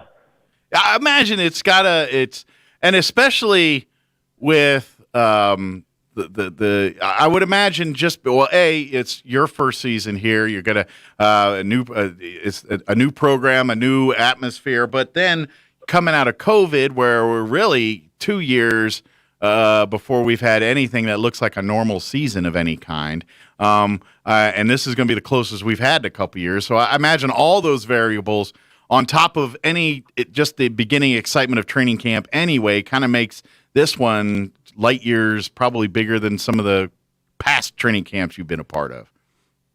Yeah, you're exactly right, because we talked about it on Monday, at the Lone Star Media Days is, in the Lone Star Conference, almost every other team played some type of game or games or those type things other than us in Western New Mexico.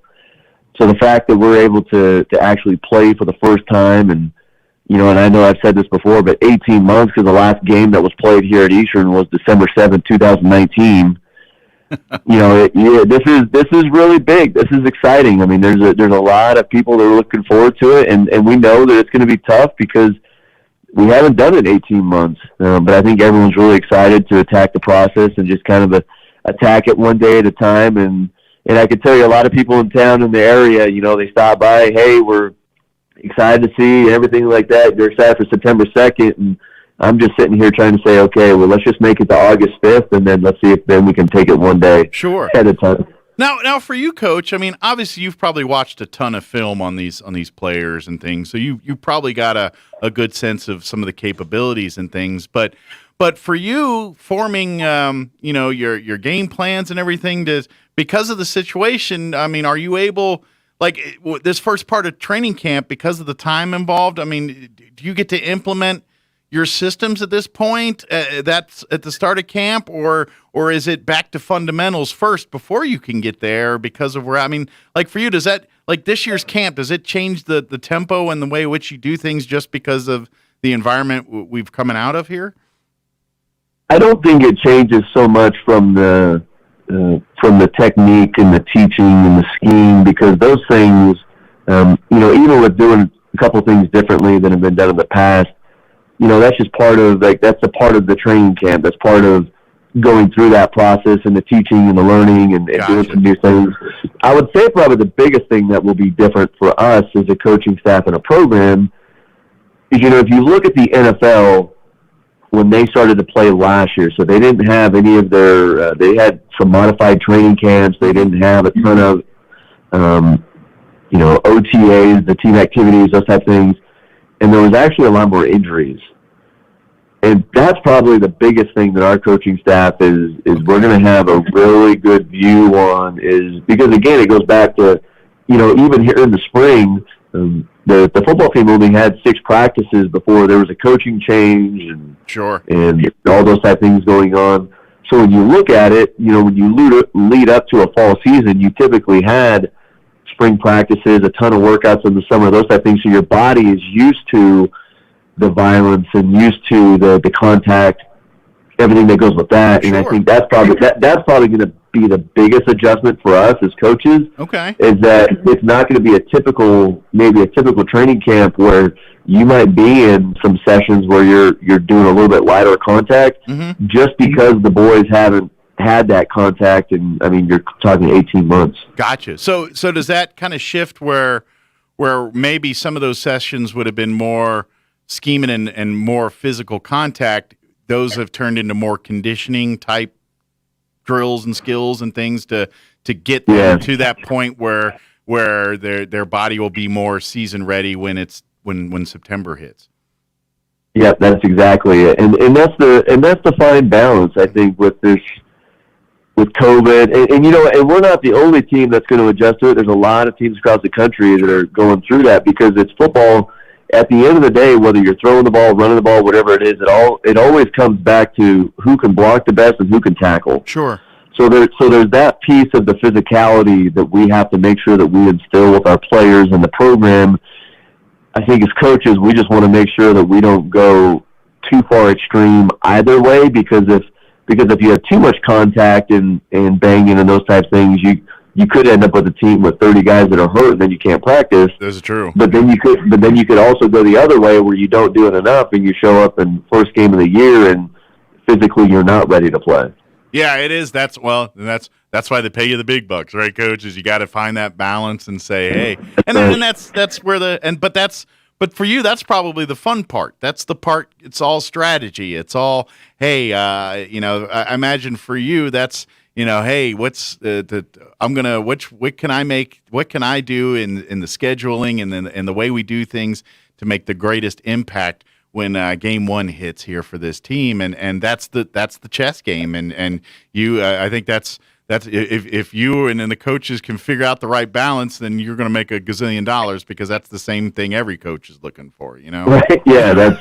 No, you're right. That is the really fun piece, is the strategy and those type of things that we have to do. And we actually just left the staff meeting as coaches, and we, that's all the details that go into that of how to attack it. And I think the biggest thing too as coaches, and like you and I have talked about this, is that as coaches, we always ask our players to change and adjust and adapt. And now as coaches, I think COVID has really taught us that, we could have a plan going into training camp. 3 days into it, we see, we really need to change. Sure. And we have to be able to adjust and change on the fly. And I truly think the teams that can do that and do it in the right way are going to be successful this fall. Gotcha. Hey, let me ask you, since we're talking a little bit about COVID, and I always like, whenever we get in these crazy situations like this globally or anything, we deal with turmoil. I always, I think the greatest asset we have when we have these kind of things is, sometimes we figure out better ways to do things, and when circumstances are changed for us, and sometimes good things come out of these types of deals. For you as a coach and for this team, has there been lessons learned or just things that you've done, you had to do because that's what the environment dictated, and then now that we're kind of more into a free world, you're kind of like, no, this actually is a better way to do that. Have you come across any of those kind of things in this last really year and a half, just COVID stuff in general, saying, you know what, this has actually made me a better coach because now I've implemented this, or I've done, is there any of those kind of moments for you in this whole kind of COVID-laden era here? Yeah, I definitely think one of the things that it taught us as coaches is that there's many different ways that we can still make an impact on our kids. Yeah. It's maybe not so much always, because typically, even before pre-COVID, you would see your kids in and out of the facility and those types of things. But I truly think with COVID, with, a lot of schools not being able to play last year, it really made you appreciate the relationships that you had with the players and the kids and their families, and you figured out ways to, have the more FaceTimes, the Zoom calls or anything, and not even so much just about football, but just life. You want to see them. Yeah. You want to see them, and because really, and you and I have talked before, I mean, that's how organizations and programs are successful, is because of people and relationships and being able to and to have those roles, and I just think as coaches, that's one of the things that you learn through this whole thing, is that there's many different ways to communicate and reach out, but it made you appreciate the moments that you had with the kids. And I can tell you, our coaching staff, we just spoke about it. We spoke about like how excited everyone is that we're going to have kids on campus. Like, I can't tell you how many times, even talking with our new athletic director, Coach Weir, and talking with President Caldwell, and just, everyone is so excited to actually have people here on campus and working together to see things. And that doesn't mean that there's not struggles, and because there's always the struggles and different things, but just to be able to get back to that, I think is going to be tremendous. And I think people are really going to appreciate that time that they have with each other, whereas maybe before people took it for granted. Yeah. Well, I mean, and the struggles, things you talk about, that's team building. That's what, and I would think too, it makes it, and especially at the level at which you're coaching now, because let's face it, your players, this is a big transitional period in their lives anyway, whether they were playing football or not. It's that time where many of these students are doing that transition from high school to college to from adult, from being under the parents' thumb to being more independent and being adults now, and that's a huge transition in life for anyone. And then when you throw football on that too, that kind of so in essence, I would think that moment of life for the students that you're working with, the team concept is that much more valuable, because I think they're coming into a new environment. And their family is going to be that football team now, because let's face it, the football players, they go to school, they go to classes, they do everything, but ideally that's their circle of friends. That's the group that they're with. They're with their team. So outside of team activities, they're probably socializing and hanging out together. So all of that is part of making a good football team too, and that's the part that now you get to do again too a little bit. So I think that's, and I'm sure you would kind of concur on this, Coach. I think that aspect of it is what makes the team a better, almost as much as if you were sitting out there, doing all the drills on the planet with the team. That impact can be equal or greater sometimes. Well, when we talk about this is, when we have our first team meeting, and we've been having Zoom calls and those type things, but there's really two things with it. One, and this is probably obviously why I'm a football coach, but I think football is the greatest team sport on earth. Yeah. Because again, there's one football and there's 11 players on one side of the ball, and everyone has to work together in order for the team to have success. And you truly learn that, and it carries on to the rest of your life, because there's times where you're going to be in an organization or a business, or you have a certain role, and you might not be the star quarterback, or you might not be the star employee, but you need to do your role and help people so that everyone has success. And probably the biggest thing for us as a team is that, this team coming up in Eastern New Mexico football will be the 84th team in school history. Wow. And everything that we do, that we talk about as our team, is that it comes from the Navy SEALs, but we talk about abandoned self, embrace team.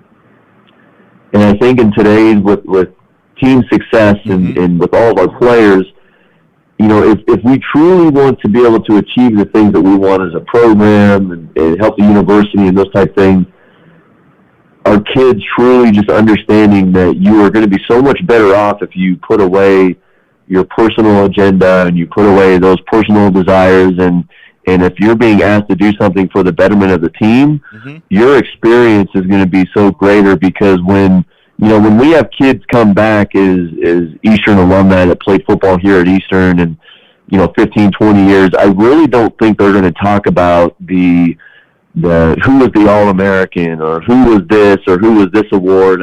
I truly think that they're going to talk about And you remember when we were on that bus trip, and Coach Hyatt and Coach Hyatt did this crazy thing, and they're going to talk about their experiences. They're going to talk about when so-and-so went to someone's house over Christmas break, and they're going to talk about, all the different things that college kids do. But they're going to go about those experiences, and I think that's really what we're trying to do here at Eastern. I think has been done here for a while with Coach Lynn and Coach Lee. Is just those experiences with the team are bigger than any one individual. Yeah, absolutely, and that's what makes the better football club too. And to be honest, all of that's going to be happening here next week. That's at the end of the day, yes, training camp. The whole point is to get the team ready for the season. But the biggest part of that isn't always the X's and O's and what you do on the field. It's the camaraderie and those moments you're talking about that happen in the locker room or after practice or whenever. That's the team building. That's the character building. That's the side of things that creates on game day. That when the man next to you is your ride or die, and you're going to fight for that person, you create those bonds in the practice field, in the dorms, in the locker room. That's where all that happens. Yeah, and we were talking about this earlier this week, Mike. But you look at the NFL, and in all 32 teams, people might not believe this, but they all have talented players. Yeah, exactly. all of those guys are really fast and strong and good at what they do. But I think the Cleveland Browns are a great example of Coach Stefanski when he got hired there, and Cleveland made the playoffs for the first time in like 17, 18 years, and everything else. It was to win a playoff game.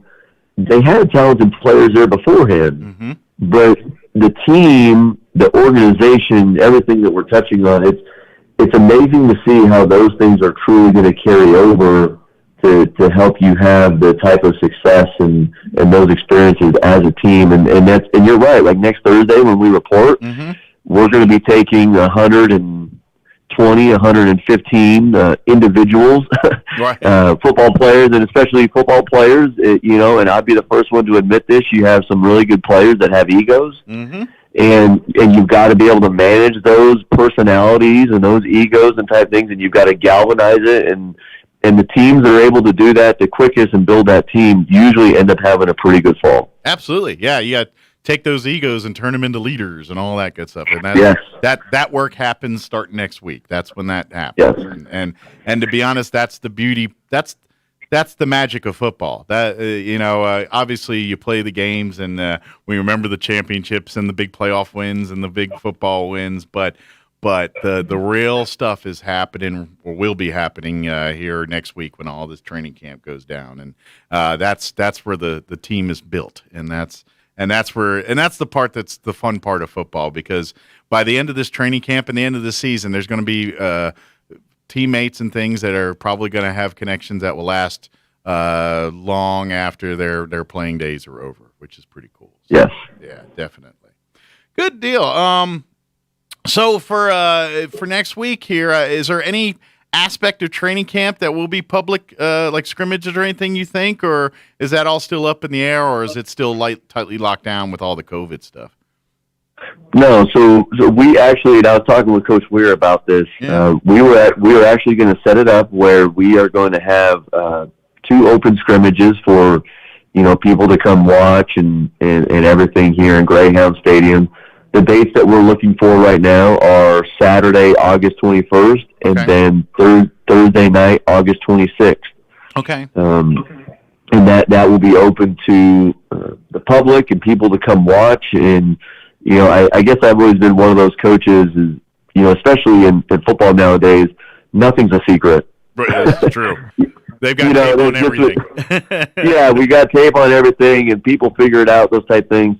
And probably the biggest thing for our coaching staff and our program is that we really want to embrace the region. Obviously, Portales and Clovis and the surrounding area, but the region that we're in, there's a lot of people that love football. There's a lot of people that really want to support us, and anything that we can do really embrace them and help them be a part of the program, and to not only watch the scrimmages, but then come down and see players on the team, whatever else. We want to make sure that we have that open door policy, because I firmly believe for us to be successful, we need everyone's help, not only in this area, but I think in the region of Eastern New Mexico. Absolutely. It's, you hear the adages, takes a village and all that, but you're absolutely right. There's no one entity that can do it all together here. Hey, I was curious, you're talking about the got tape and everything. For folks that don't know, high school coaches and things, they have a program, I think it's called Huddle, and that's like a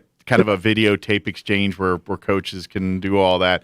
That's kind of a gentlemanly thing. Is there anything at your level like that, or is that like, oh no, you got to get your own tape on your own. That's your problem, not mine. I mean, is there any of that kind of stuff going on at your level?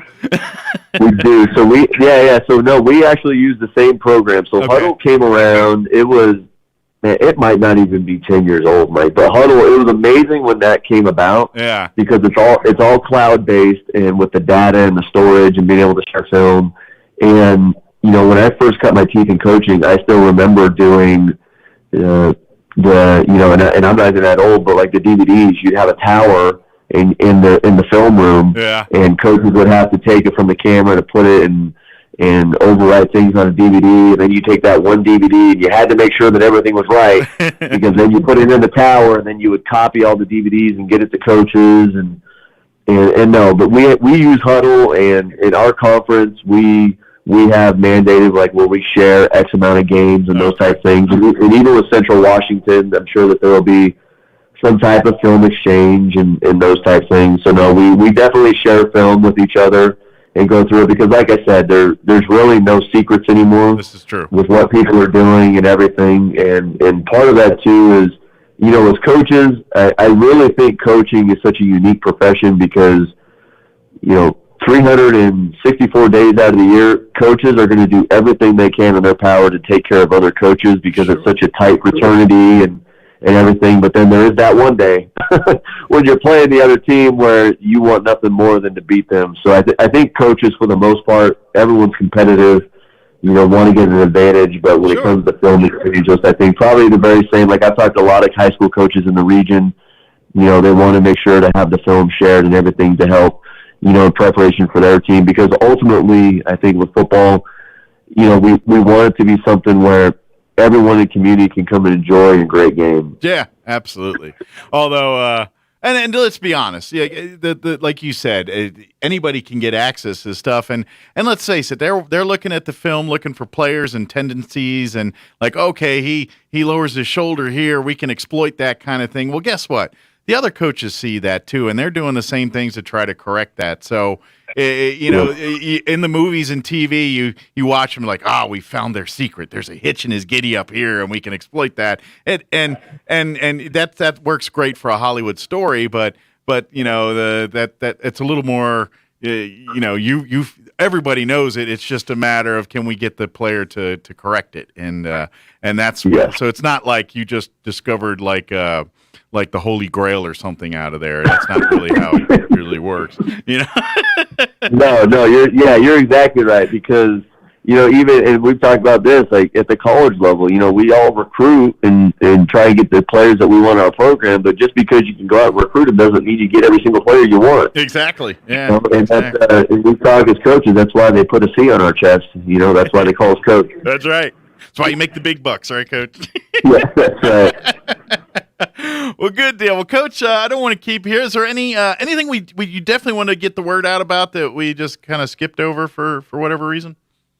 No, I think the biggest ones, Mike, are, we're going to scrimmage on Saturday, August 21st, and we will have a time lockdown here the next week for if people want to be able to come to that. And then we are going to do a scrimmage on Thursday evening of August 26th. That will be 1 week exactly from when we host Central Washington. And, nice. And we play Central Washington on September 2nd, kickoff at 6 p.m. That's right. Can you get tickets yet, or is that going to be something you get at the gate, or can you get like season tickets and stuff now online, or is that at the gate kind of thing?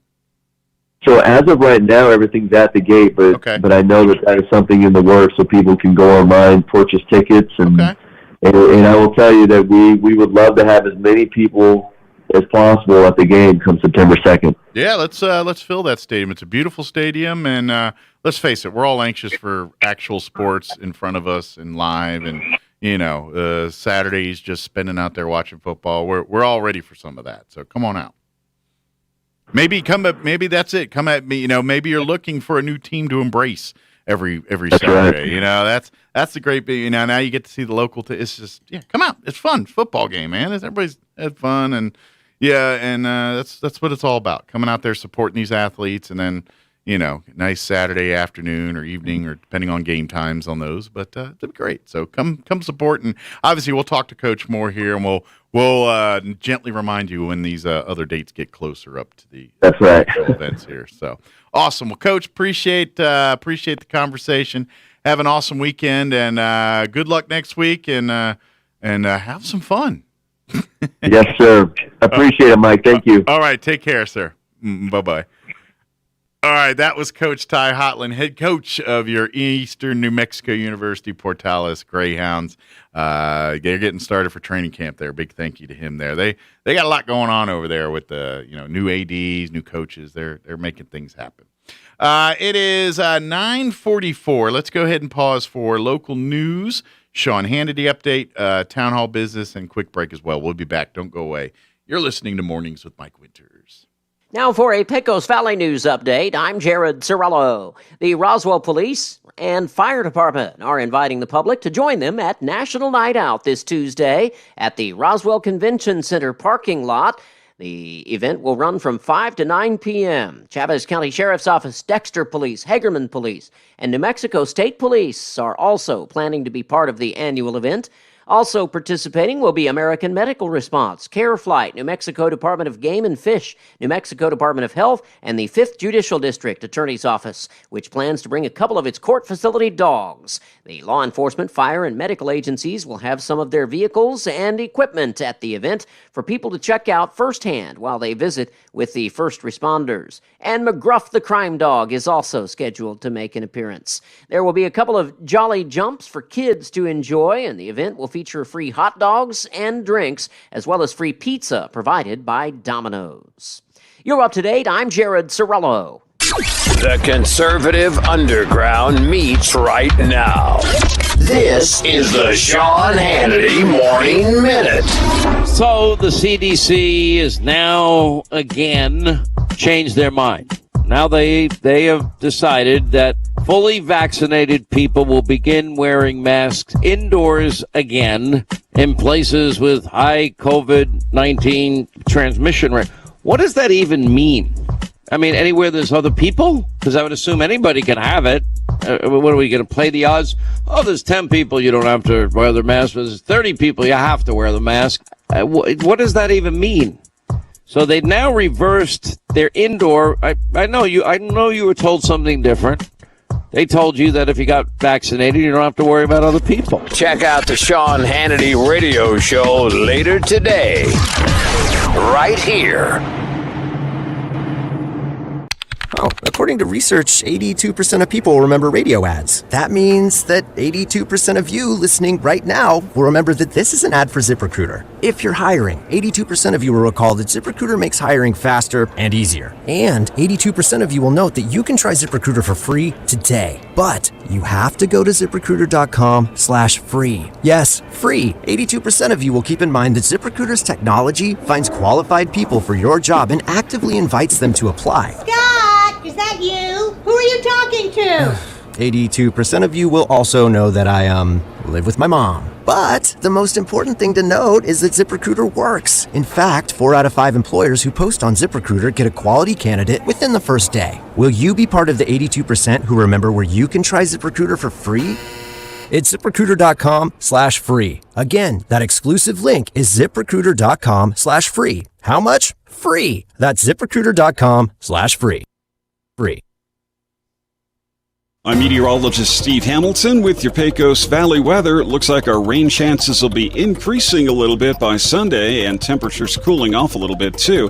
For today, an isolated thunderstorm possible. Otherwise, it'll be sunny with our highs in the low 90s. Overnight, partly cloudy, upper 60s and low 70s. Sunshine tomorrow and mid 90s. And then for Sunday, we get a bit of a change with an increasing chance of showers and thunderstorms, high near 90. That's your latest forecast. I'm meteorologist Steve Hamilton. With the SRN News Business Brief, I'm Rich Thomason. American consumers increased their spending by 1% in June, a dose of energy for an economy that's quickly rebounding from the pandemic recession, but is facing new risks led by the Delta variant of the coronavirus.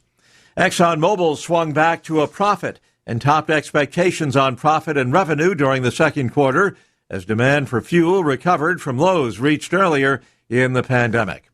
Rising demand for machinery fueled sales at Caterpillar during the second quarter as the rollout of vaccines helped to revive construction projects. Europe's economy has rebounded into growth in the second quarter, but it lagged pre-pandemic levels and trailed the faster recoveries in the U.S. and China, with the Delta variant continuing to cast a shadow of uncertainty over the economic upturn. With business, I'm Rich Thomason. Time to trade way up at Roswell Nissan. Forget top dollar. Right now at Roswell Nissan, they're giving tippity top dollar for your trade. And with vehicles discounted up to $9,000, you could drive away today with an unbelievably low payment. With lenders on hand and more than $2 million to lend, they can get the deal done. Cash for junkers, credit forgiveness, and zero down available make this the best time ever to buy. Plus, one-of-a-kind rides like the Acura RDX, an Alfa Romeo, and a Civic Type R. Trade way up at Roswell Nissan, 2111 West 2nd. Martine's Capital Cafe in Roswell offers authentic and highly rated New Mexico food. Explore their amazing menu featuring huevos rancheros or asado with eggs or their green chili stew. And you can't forget their award-winning green chili cheeseburger, all made from scratch using their finest and freshest ingredients. Open for carryout with curbside delivery or limited dine-in. Just call ahead. 6-2 open Monday through Saturday from 6 a.m. to 8:30 p.m. at 110 West 4th in Roswell. Celebrate the 80th anniversary of the last escape of Billy the Kid at Old Lincoln Days, Friday, August 6th through Sunday, August 8th in historic Lincoln, New Mexico. The annual folk pageant portrays Billy the Kid's last escape and the notorious Lincoln County War, complete with food vendors, live music, arts and crafts, a parade, and so much more. The 80th anniversary is extra special, with concerts every day included in the price of your ticket, featuring the Clay Mack Band on Friday and Saturday night, and Susie Weber Hildman with Olivia and Dan Hildman on Sunday afternoon. Admission is only $10 for adults. Kids 6 through 12 are $6, and kids 5 and under are free. Tickets are available at the gate beginning at 10 a.m. each morning. Get ready for this once-in-a-generation experience, the 80th anniversary of Old Lincoln Days and the last escape of Billy the Kid, August 6th through the 8th in historic Lincoln, New Mexico. Watch history come alive. Just when you thought it was safe to go back outside.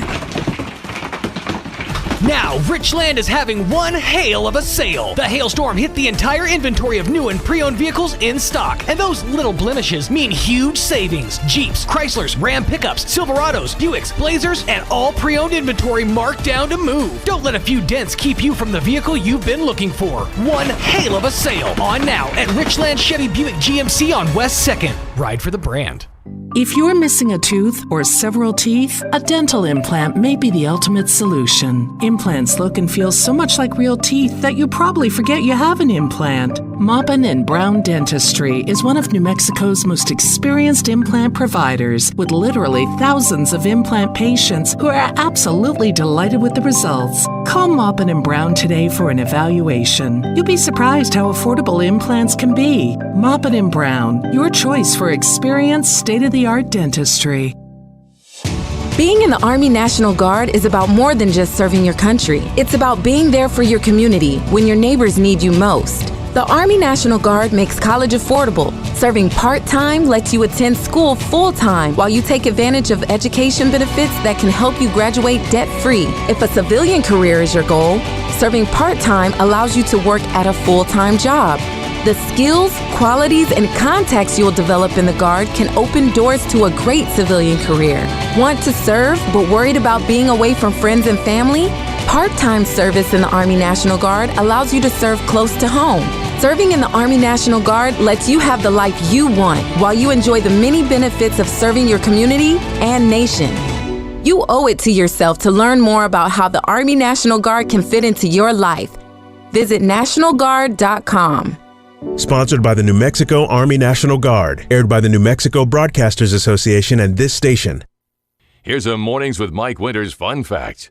U-Haul is the world's largest advertiser in the Yellow Pages. Too bad millennials don't know what the Yellow Pages are. Here's Mike Winters.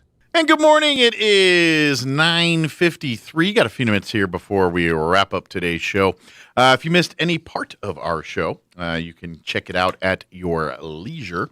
This morning, in the 7 o'clock hour, we had a nurse, Layla Salvo. She's from Loveless Regional Hospital, joined us, and we chit-chatted all about World Breastfeeding Week, which will be August 1st through the 7th.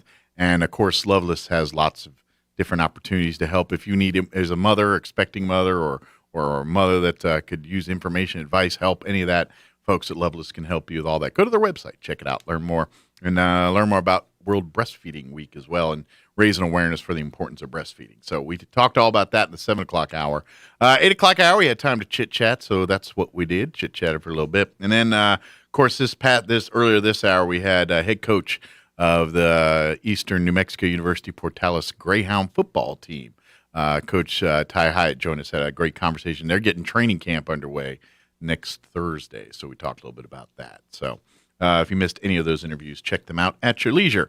Don't forget, today is the last day to get your applications in for Leadership Roswell. If you'd like to be a part of the 2021-2022 class, get your applications. Today's the last day. You got to turn them into the Roswell Chamber of Commerce by end of business this afternoon, which I believe they close their doors up at 5 p.m. So make sure you get that to them by 5. You can get the application online at the Chamber's website. You also can swing by and grab one on Facebook. If you go to the Leadership Roswell Alumni Facebook page, you'll find a link for the applications there. Fill them out, get them turned in by 5 o'clock today. And trust me, fill out, it's short answers. You fill out just don't answer one word, fill them out. That's what they're using to determine. There's only 30 slots available. 30 people do not, more than 30 people generally apply for this. So some will not make it in. If you have not made it in years past, apply again. You get more weight on those votes or on those applications. So please get them filled out, get them turned in by 5 p.m. today to the Chamber of Commerce. Also, don't forget, tomorrow is the Main Street Roswell's Farmers Market. That'll start bright and early, 7 a.m. tomorrow morning on the Chavez County Courthouse lawn this Saturday and every Saturday through October 9th, I believe.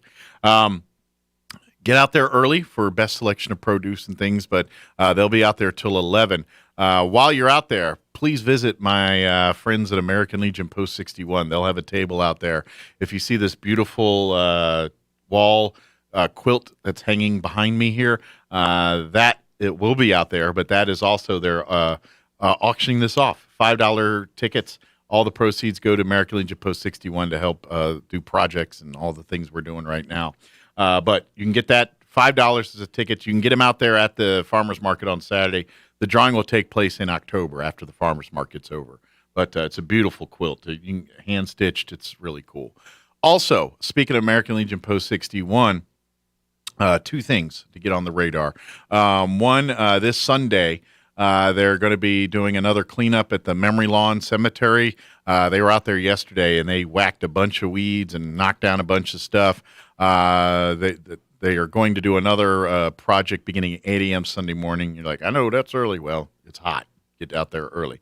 So if you'd like to volunteer to come help out, I know we got a lot of folks that have been talking and chiming in on Facebook and talking about what's going on out there. And yeah, it's upsetting. But you know what? That's not our art. We're trying to fix it. We're trying to clean it up. We're trying to do it. If you'd like to come help us be a part of that, come out. 8 o'clock. bring your tools, bring all that stuff, and come be a part of it. Also, Veterans Day Parade will be, that's coming up, Veterans Day in November. But this year, the theme for the Veterans Day Parade is the Vietnam era. So Vietnam veterans, we're looking for guest speakers. We've had a couple that kind of reached out, but they've kind of fallen by the wayside. I hadn't heard back from them. If those people are out there and listening, call and get in touch. We'd like to talk to you. But also, if you're interested in speaking at the and served in the Vietnam era and would like to speak, we were looking for a guest speaker for that event. So it will be in November, on November, that Saturday. I don't know the date off the top of my head, but it'll be that Saturday around Veterans Day there, that one right around it. Reach out to American Legion Post 61 on Facebook. That's a great way to quickly, or the website, or there's some phone numbers on the website too. And while you're there, deadline's fast approaching for the American Legion Post 61 scholarships as well. They're offering two scholarships for basically military folks, that if you've got a military connection and you're going into a STEM or like first responder, those kind of technical based or STEM based or any of those career fields, that's all part of this scholarship. Go to roswelllegion.org, and you can go there and learn not only about the scholarship, but the Veterans Day Parade, all the stuff we're talking about here. Go to roswelllegion.org. But if you want to apply for the scholarship, that deadline's coming up here in a couple weeks, like the 20th or something. I don't remember the exact date, but towards the end of August here, a couple weeks. Go get that filled out and turned in. And it's really a good deal. What else I want to remind folks about? There's a bunch of stuff going on. Of course, if you miss any part of this show or anything, you can always go back, ksvptv.com. There's a whole channel that they made just for my stuff called Mornings with Mike Winters channel. Click on that, and you can watch entire shows. Tanner and Roy and all those guys, what they do is they'll pull the interviews out of the main shows and then separate them. So if there's a certain interview that you're trying to watch, but you want to fast forward or rewind through all the other nonsense I'm spewing, then you can go right to that and watch it at your leisure. You can go, again, ksvptv.com in the Mornings with Mike Winters channel, or our 106.5 Roswell's Talk FM Facebook wall. We got them posted up there too. But you might have to do a little bit more scrolling on that one to get, especially if you want something that's a little older, you might get a workout for your index finger. You're using a little wheel on the scrolly thing there, or your thumb if you're a phone tablet person. All right, that's going to do it for us. Have an awesome weekend. Thanks for allowing us to be a part of it. Rush Limbaugh, I wish. Rush Limbaugh's not coming up next. It's Travis and Seth.